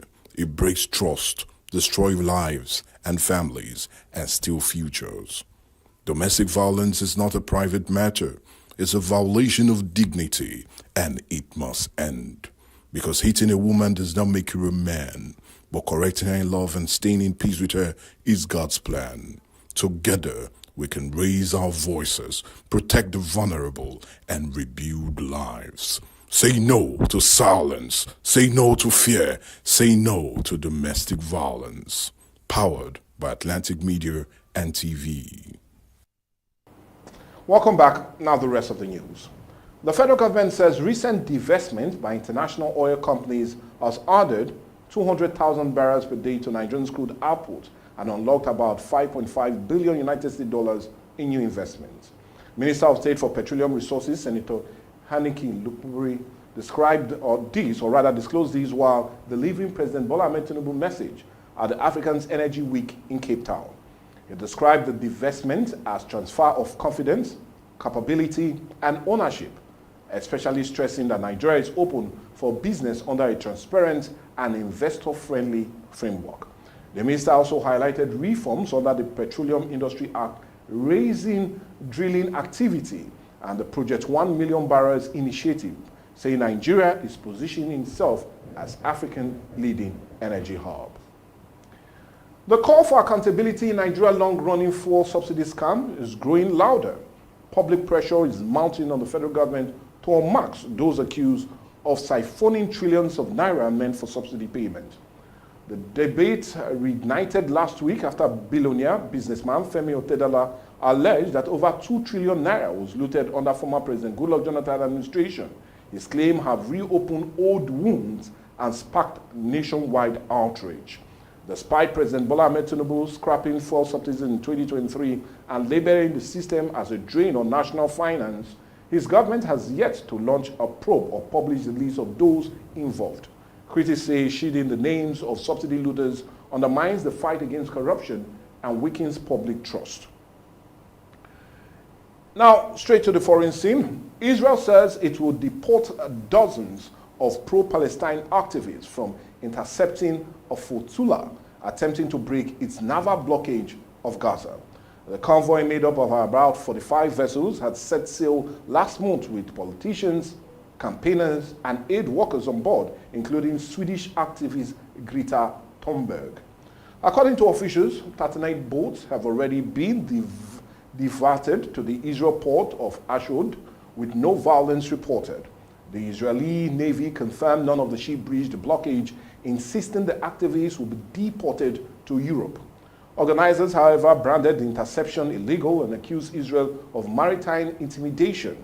Hamas has also condemned the move, calling it piracy and terrorism at sea. Spain and Italy has earlier warned their citizens on board that they will not be allowed past Israel's exclusion zone. Meanwhile, the flotilla organizers say they remain committed to delivering aid to Gaza, despite what they describe as harassment by Israeli forces. Still on the foreign scene, a suspected terror incident shook Manchester Thursday morning as 4 people were injured outside the synagogues in Cripsale. Police confirmed the suspect was shot after a car ramming and stabbing spree. The attack happened just after 9:30 a.m. at the Hatton Park Hebrew Congregational Synagogue on Yom Kippur, the holiest day in the Jewish calendar. Greater Manchester Police quickly declared the major incident, firing shots around 9:39 a.m. to neutralize the assailant. UK Prime Minister Keir Starmer said he was applauded, cutting short his EU trip to return home, while Mayor Andy Bromham accused residents, or rather assured residents, that the immediate threat had been contained. Emergency service remain on the ground as investigators continue. Officials have urged the public not to speculate, but the Jewish community have been left deeply shaken by the timing and nature of the attack. Away from that, now to sport. Nigerian striker Victor Osimhen has branded Galatasaray the best team in the world after firing the Turkish champions to a shock 1-0 win over Liverpool in the UEFA Champions League. Clue highlights of the match: Osimhen's penalty, Liverpool last push, and Rams Park's electric atmosphere. Osimhen's 16th-minute penalty proved decisive on a defeating night in Istanbul. Liverpool, who had the 89th-minute penalty overturned by VAR, slumped to their second straight defeat under new boss and Scott. The goal marked Osimhen's 10th strike in the Champions League proper, making him the first Nigerian to hit double figures in the competition history. Speaking after the game, Osimhen praised his teammates and fans, insisting Galatasaray unity and belief helped them overcome one of Europe's biggest clubs. He also admitted extra focus was needed against Alisson, recalling how the Liverpool keeper once denied him from the spot while at Napoli.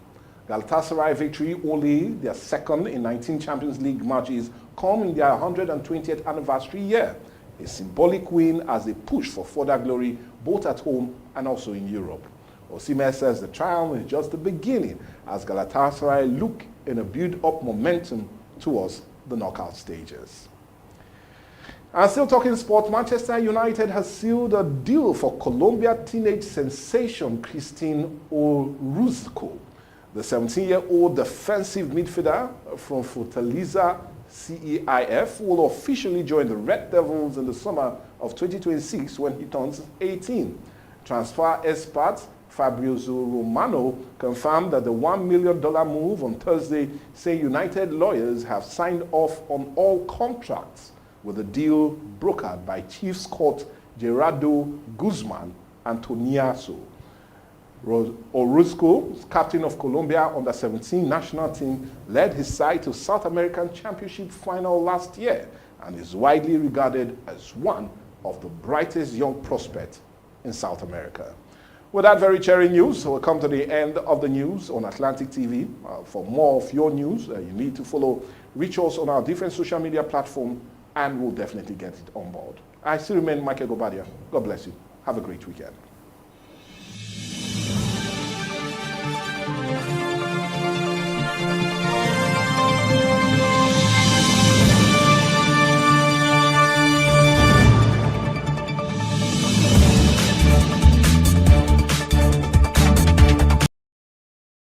My name is Desoka, the comedy catalyst of one of Nigerian comedy. Alright guys, back again, yes boss, my name is Osh Baby. Yemi Alade.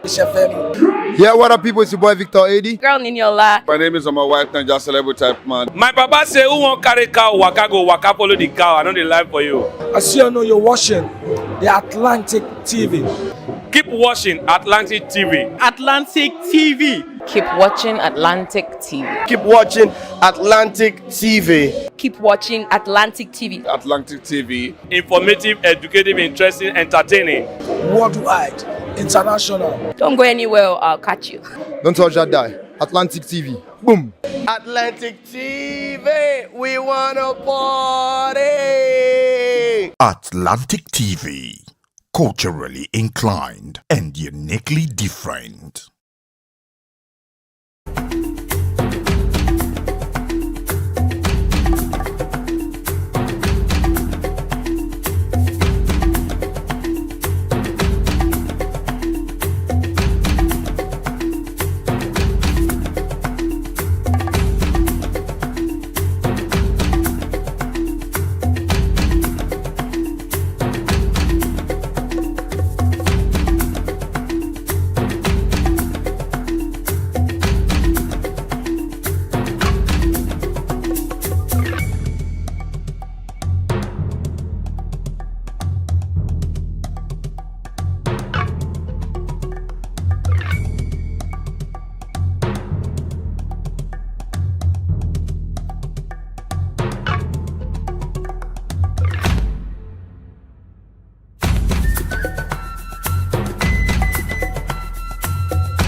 Atlantic TV.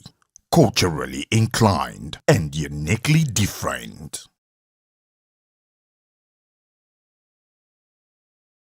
I am SP Dafebright and this is Delta State Police Command. Today we'll be treating and addressing an issue that's different from what we've been doing before. Not parading suspect this time, but bringing to you a very important information. Do we know that over 85% of Nigerians do password their phones, whether it's Android phones or iPhones? There's always a password. But how come when we lose our phones, by the time we go to retrieve our lines, we go to our bank to check our bank statement, we discover that these people who collected these phones must have siphoned the phones. Now, there are times the people who steal these phones, it is not your phone that they actually need. What they need is your SIM card. Now, how does the SIM card become useful to them? Not just any SIM card, but a SIM card that is linked to your bank account, the one that you usually use to receive SMS alerts. That is what they need. Now, by the time they collect your phone, steal your phone, rob you of your phone, what they do is that they remove this SIM card from your phone and insert it on another phone. So your phone does not really need to power on. They don't even need you to give them your phone password. They don't even need your ATM password. The moment they have access to your SIM card, they can do anything they want to do with your bank account, because all they need is to generate an OTP, and the message, the OTP that is called one-time password, will be sent to that your SIM card, and with that they can do anything they want to do with your account. That is why people lose millions of their life savings simply because they lost their phone. By the side of this video, we'll be doing an illustration. You will see an illustration that talks on how you can password your SIM card. Now, the topic that we are here to discuss, passwording of SIM card. When you get a phone, pick that your phone now. See how you can password your SIM card. If you password your SIM card, by the time for any reason your phone gets to the wrong hand, even if they remove your SIM card and insert on another phone, the first thing that you will get is a prompt that you should enter your SIM PIN. The moment they cannot get the SIM PIN, they cannot use your SIM card for anything. After the trial of 3, the POC prompt will come because the SIM card will be blocked, and you can only unblock that SIM card when you have the POC number. Some of us don't have our SIM pack, because on the SIM pack it is written there the SIM PIN and the POC number. But because some of us don't have our SIM pack, I would advise you to quickly locate the nearest office of your service provider, be it Airtel, Globalcom or MTN. Approach them and request for your POC number. Once you've gotten your POC number, you follow these instructions and ensure that you password your SIM PIN. Your SIM PIN is very, very important. On my phone, for instance, once you turn off the phone and you turn it back on, you must enter your SIM PIN. If you cannot enter your SIM PIN, the SIM card will be useless. And I'm telling you, once they cannot have access to your SIM card, your money will be safely in the bank. They cannot have access to. There was a time I lost my phone, and it took me about 2 weeks to go to MTN office to retrieve my SIM card. Why did I wait 2 weeks? Because I knew I had a SIM PIN. I knew they would not have access to my bank account. I knew they cannot even use my SIM card for anything. Some of these people, when they steal phone, we'll be hoping that, we'll track the phone. Some of them don't even sell the phone. They will just condemn the phone and just get the SIM card to see if they can have your money. Please, they say a word is enough for the wise. It is very, very important. Don't see this video and just pass it by. Watch this video to the end. We're almost approaching the end of the video. Ensure that you take the lesson. Please password your SIM card. They say a stitch in time save 9. It's very, very important. Make haste when the sun shines. Not be to call. You don't have to start running and start saying, what do I do? What do I do? When you can prevent it. Let's not forget, prevention, they say, is better than cure. Thank you. Atlantic TV, culturally inclined and uniquely different. You're broken down and tired of living life on a merry-go-round. Know you feel like dying, but I see it in you. We're gonna walk it out and move mountains. We gon' walk it out and move.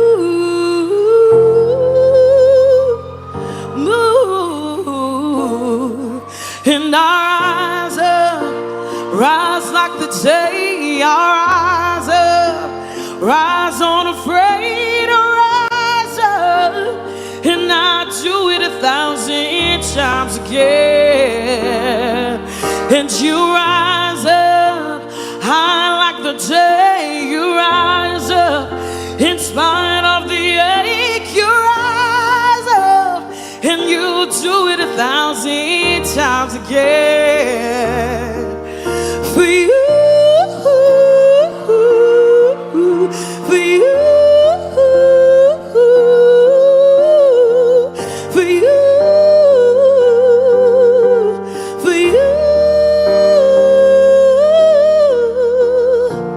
And I know you feel like dying, but I promise you, take the world to his feet. When the world seems like it's crashing down, believe that you will take it to his feet.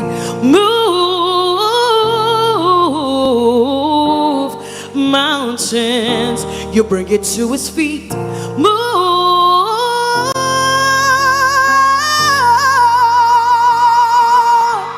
And our eyes up, rise like the day. Our eyes up, in spite of the ache, we will rise and do it 1,000 times for you.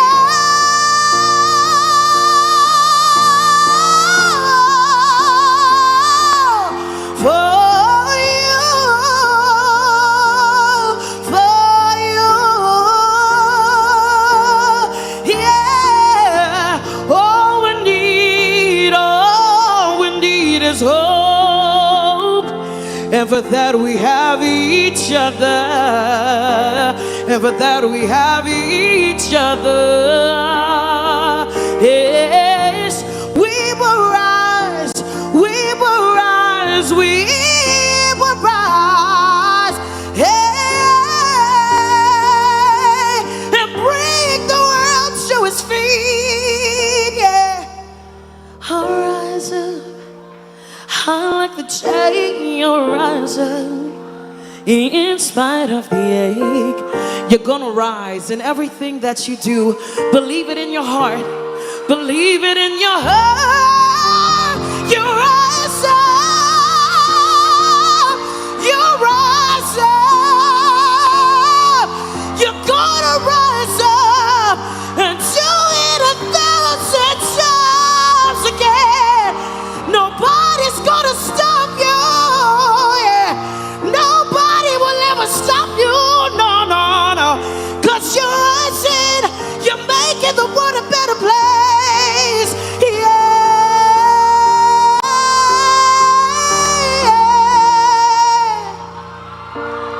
Ooh. Oh. Wherever you are, put your hand on your chest and say, I will rise up. Thank you so much. God bless you.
Atlantic TV.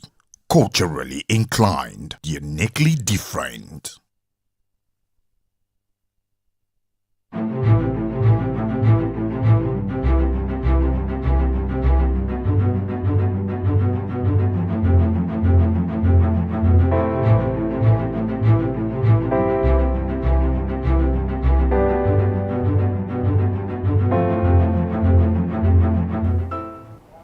Welcome back. If you're just joining, it's Trending O'Clock. And you know this is where we'll talk about all the trending gist on the internet. And of course, I give our opinions about them. I am Mercy Irabo. And you know I am never alone in the studio. I have with me Michael Gubadia. And together, we'll be sharing our opinions on all the trending issues. So what's trending this morning? But we're starting this morning with a very disturbing story from Delta State. So there was a fire outbreak in Warri, Delta State, Nigeria. This fire broke out on Lower Ebejua Road in Warri, Delta State, raising down several buildings and shops in the area. Eyewitnesses reported that the blaze spread rapidly, engulfing commercial properties and leaving many traders in shock and despair. Well, let's see the clip from the fire outbreak.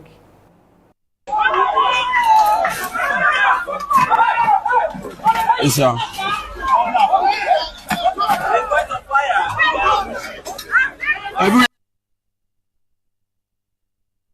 Emergency responders arrived at the scene to contain the inferno, but the extent of damage has yet to be fully assessed. No casualties have been confirmed as at the time of this report, though properties losses are expected to be substantial. This is a really sad one that we got this morning here in Warri, Delta State, Mr. Michael. Well, it's a sad one, and we do know how things are difficult.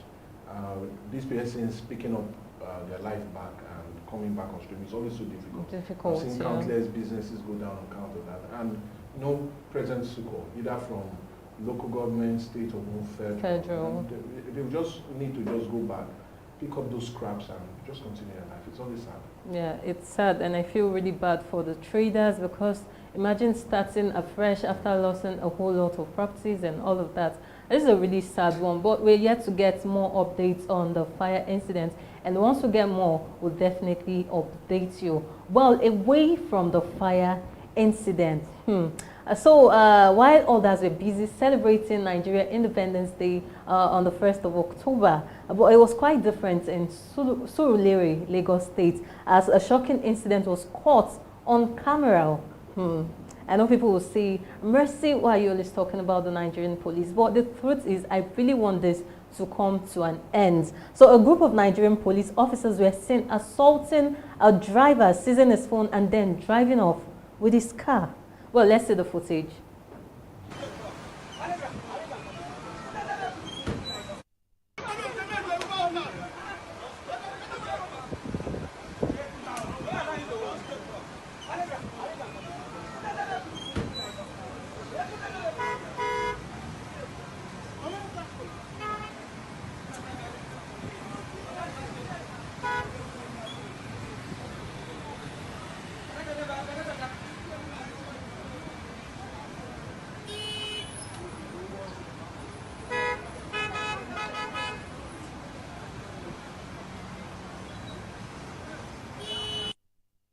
As captioned in the video, see waiting our friends they do on Independence Day. They were supposed to be our friends. Police are your friends, right? Okay. So it was reported that the driver who was on his way home was stopped by these officers.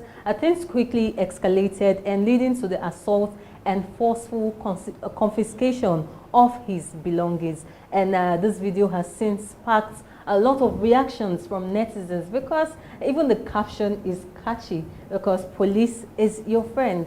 And look at what your friends are doing on Independence Day. Well, let's see some of the reactions we got online.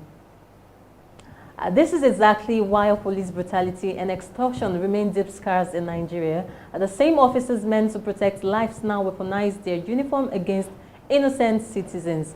Until there's a real accountability and consequences, these abuses will only continue under the cover of authority.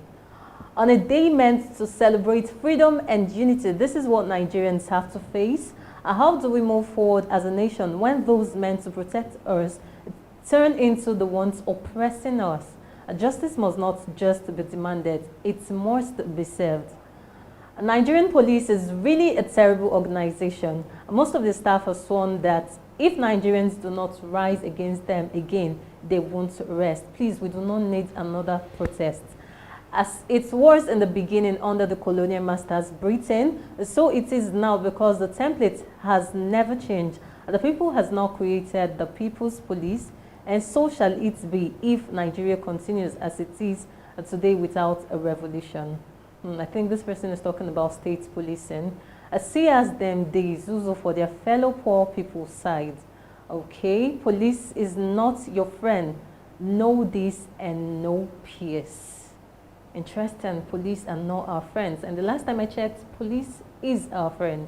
They will extort him, probably steal his vehicle for themselves.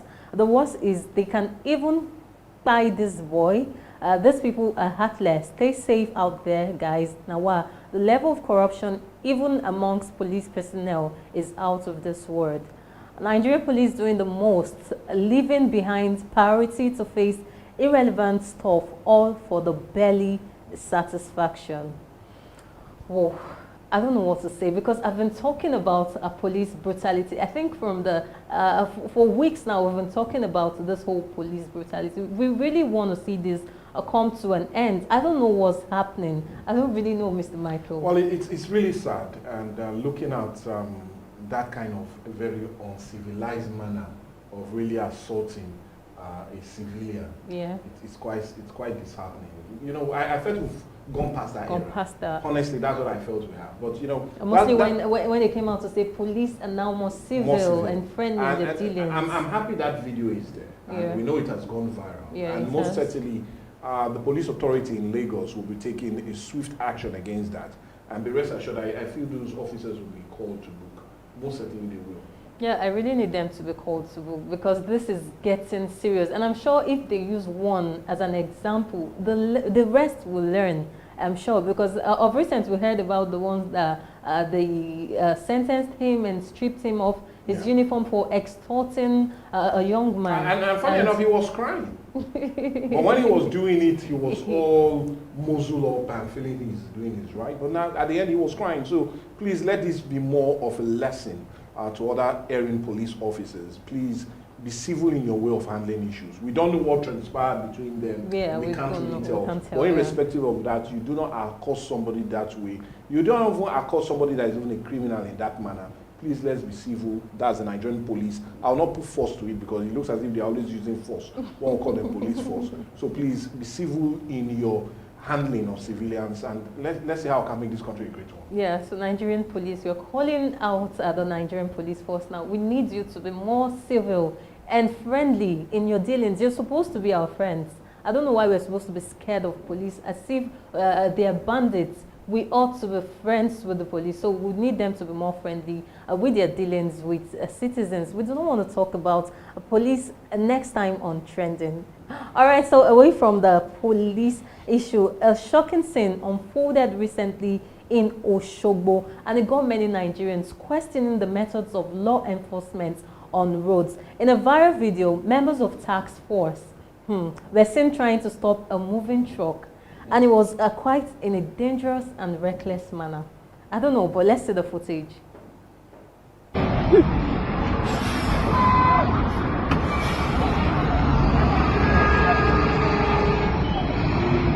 Hey, what I mean?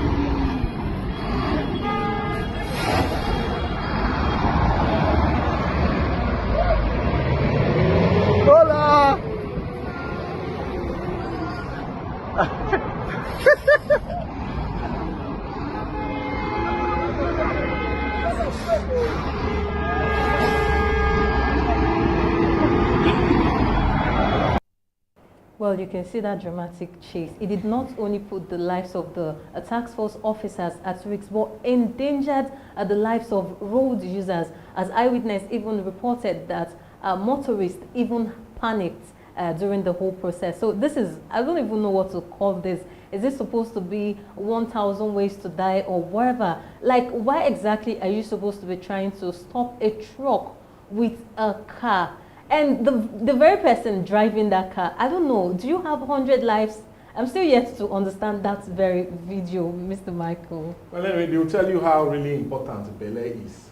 So they don't even think of the risks, but rather what they will need to extort from the truck driver. So that's what they put first. They do not care about their own safety. They rather would not care also about, naturally, about the lives of other road users and Nigerians there. So all they think about is, what are we going to really extort from you? And it's becoming a trend. That's why commerce in Nigeria is dying.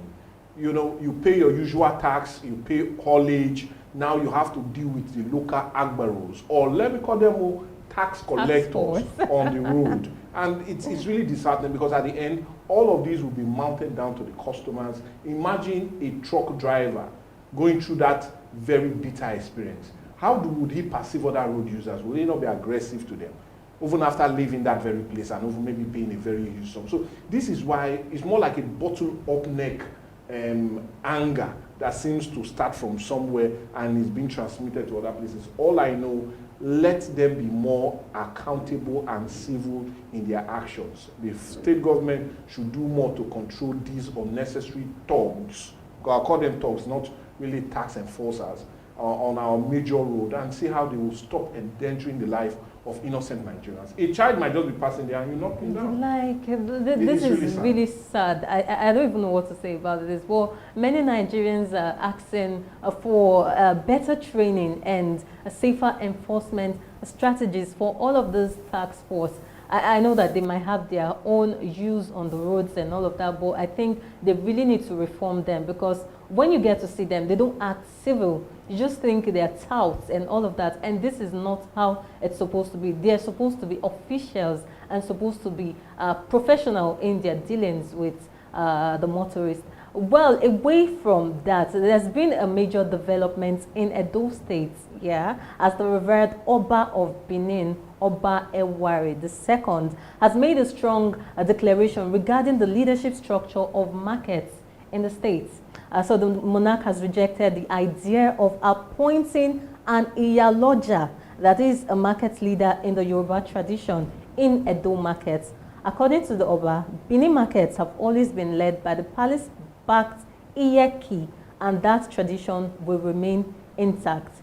So Oba Ewari II made it clear that Benin Kingdom has its own unique traditional system, and any attempt to alter it would not be acceptable by the palace. But I am still yet to get all of this.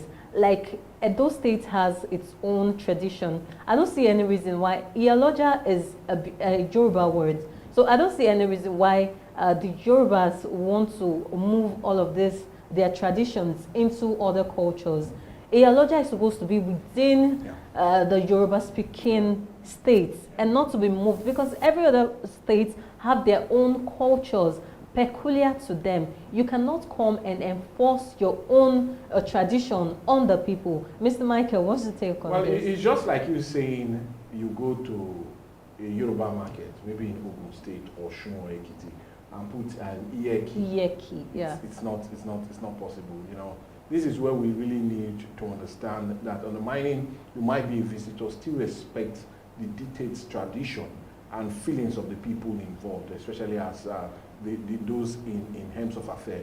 So it's always important that we tend to do that. Let it not degenerate into issues at the long run. If you are in a certain place, respect their culture, respect their way of life, and also, most importantly, learn to live peacefully with them without really raising unnecessary and unwarranted dust around some issues. So I feel all of these are trying to come up because Tinubu is the one in power, and then we know the Iyaloja is the daughter of Tinubu. But the truth is, I don't think Iyaloja is in the constitution of Nigeria as the market head of the nation. It's supposed to be the market head of the Yoruba kingdom. It's just like you saying you go and put a lodger in Brunei, like in Sokoto, or in so Katsina. if your father wasn't president, you have no right to come to Edo State, not to talk of saying you want to enforce the Iyaloja, you want to impose it on the people of Benin. Well, people are applauding the Oba of Benin, saying he took a firm stand in trying to preserve the culture of the Benin people. Well, I think this is a good one from the Oba of Benin. Well, away from that, in a viral video I saw on the internet, Governor Seyi Makinde of Oyo State announced a massive salary increase for LAUTECH, that is the Ladoke Akintola University of Technology security guards, raising their pay from 18,800 naira to a massive 80,000 naira. Well, this move came after one courageous guard spoke up during a public meeting, boldly highlighting the challenges they face due to low salary. Well, let's see the footage. Staff ni wọ́n àwa ti wà ń bì kí Ọ̀túnba Adébáyọ̀ Àlàákálà kó tó di pé iṣẹ́ bí ó parí bó ni àwa náà fẹ́ fi ìrètí wa sí lọ́jọ́ ọ̀la a kì í ṣe staff ọmọ ìpínlẹ̀ Ọ̀yọ́ ni wọ́n ẹ̀jọ̀ ẹ̀ gbà wá we are suffering please and please I have family with 3 children ó ní mo fẹ́ lọ ọjọ́ orí dẹ̀ ń dàgbà sí lójoojúmọ́ ni kò wálẹ̀ ẹ̀jọ̀ ẹ̀ ṣàánú fún wa Excellency.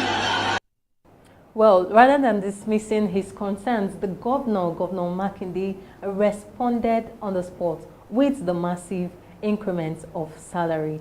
So, and this thing really got me thinking. So somebody has been receiving 18,800 naira as a monthly income in Nigeria, that we know how tough things are. Like, I don't even know, that is not even enough for a week. Even a day spending in this current economy, not to talk of a monthly income. This is really sad to find out, but thank God that the governor increased it. Mr. Michael, I know you have a lot to say. All I will first say is social ratio, wonders and 18,000 naira. 800 No naira. wonder these security guards, when even there is no well-fed armed robber that comes to meet them, one punch they'll just die. It's not well fed. Look how lean that one is, and he's standing again. This is why people don't respect him. And he has children to feed. And he has 3 children. And he has a wife, or maybe 2. He has a wife and has 3 children to feed. School fees is there. Health is there. Ah, God. House rent. House rent. No, come on. That is wicked. And you'll be shocked. Maybe the governor, like he said in increasing that, never knew exactly. He never knew. Okay, from what maybe I on the paper they might even be paying them up to 50,000. Okay, no, that's not true. What I learned, I think the guy, the security guards are not recruited directly to the school. They get, I think it's a contract stuff. But that's what I'm saying. Do you so know the governor was forced pays? to ask the man in charge that how much are they being paid? How much do they dispense to the agencies? They said they paid 27,000 naira to the agency for per security guard. And they have to take so their subcharge. they have to. So imagine you even paying 27,000 naira. What would 27,000 naira do in this present economy?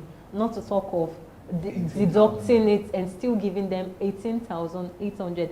And then all of these agencies, maybe on a very good day we'll come back to you, because we might do an investigative journalism as it concerns most of this. I don't understand. Somebody is earning 27,000 naira and you're deducting close to 10,000 naira from it. Messi, that's why terrible. We see a whole lot of these organizations end up losing properties on account of theft.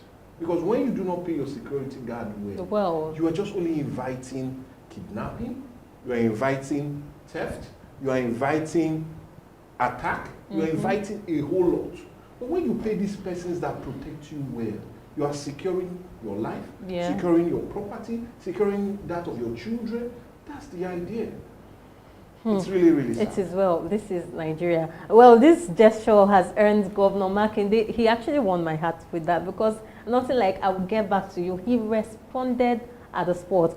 So many are singing his praises online. They are really commending him for listening to the people and taking decisive action towards the improvement of workers' welfare. Well, I think this should serve as an example to other state governors. Try to know what your workers are earning and try to do justice to it. Well, away from that, so the internet is buzzing over a statement from Pastor Odumeje. He's back in the headlines. So he said President Tinubu is not a president but businessman. And then he called out several other political leaders, saying they are not leaders but businessmen. Well, you know, Odumeje is always talking. He doesn't hold back. He just wants to spill it out as hot as the job. Well, let's see the footage. I don't know who is calling Tinubu president. Tinubu is a businessman. That's all. You are not a president. If you want to talk about president, you talk about Trump. You talk about Putin. Talk about Ibrahim Traore. You talk about China president. You talk about Korea president. These are men that we call leaders. A young man of yesterday, a Burkina Faso, a leader. That is what I call a leader. A young man that know what I call a leadership. Not put businessmen in government, calling them leaders, calling them well, this statement has really got netizens talking. Some are saying that yes, he is right, and others are saying no, Odumeje, I feel you went a bit too harsh.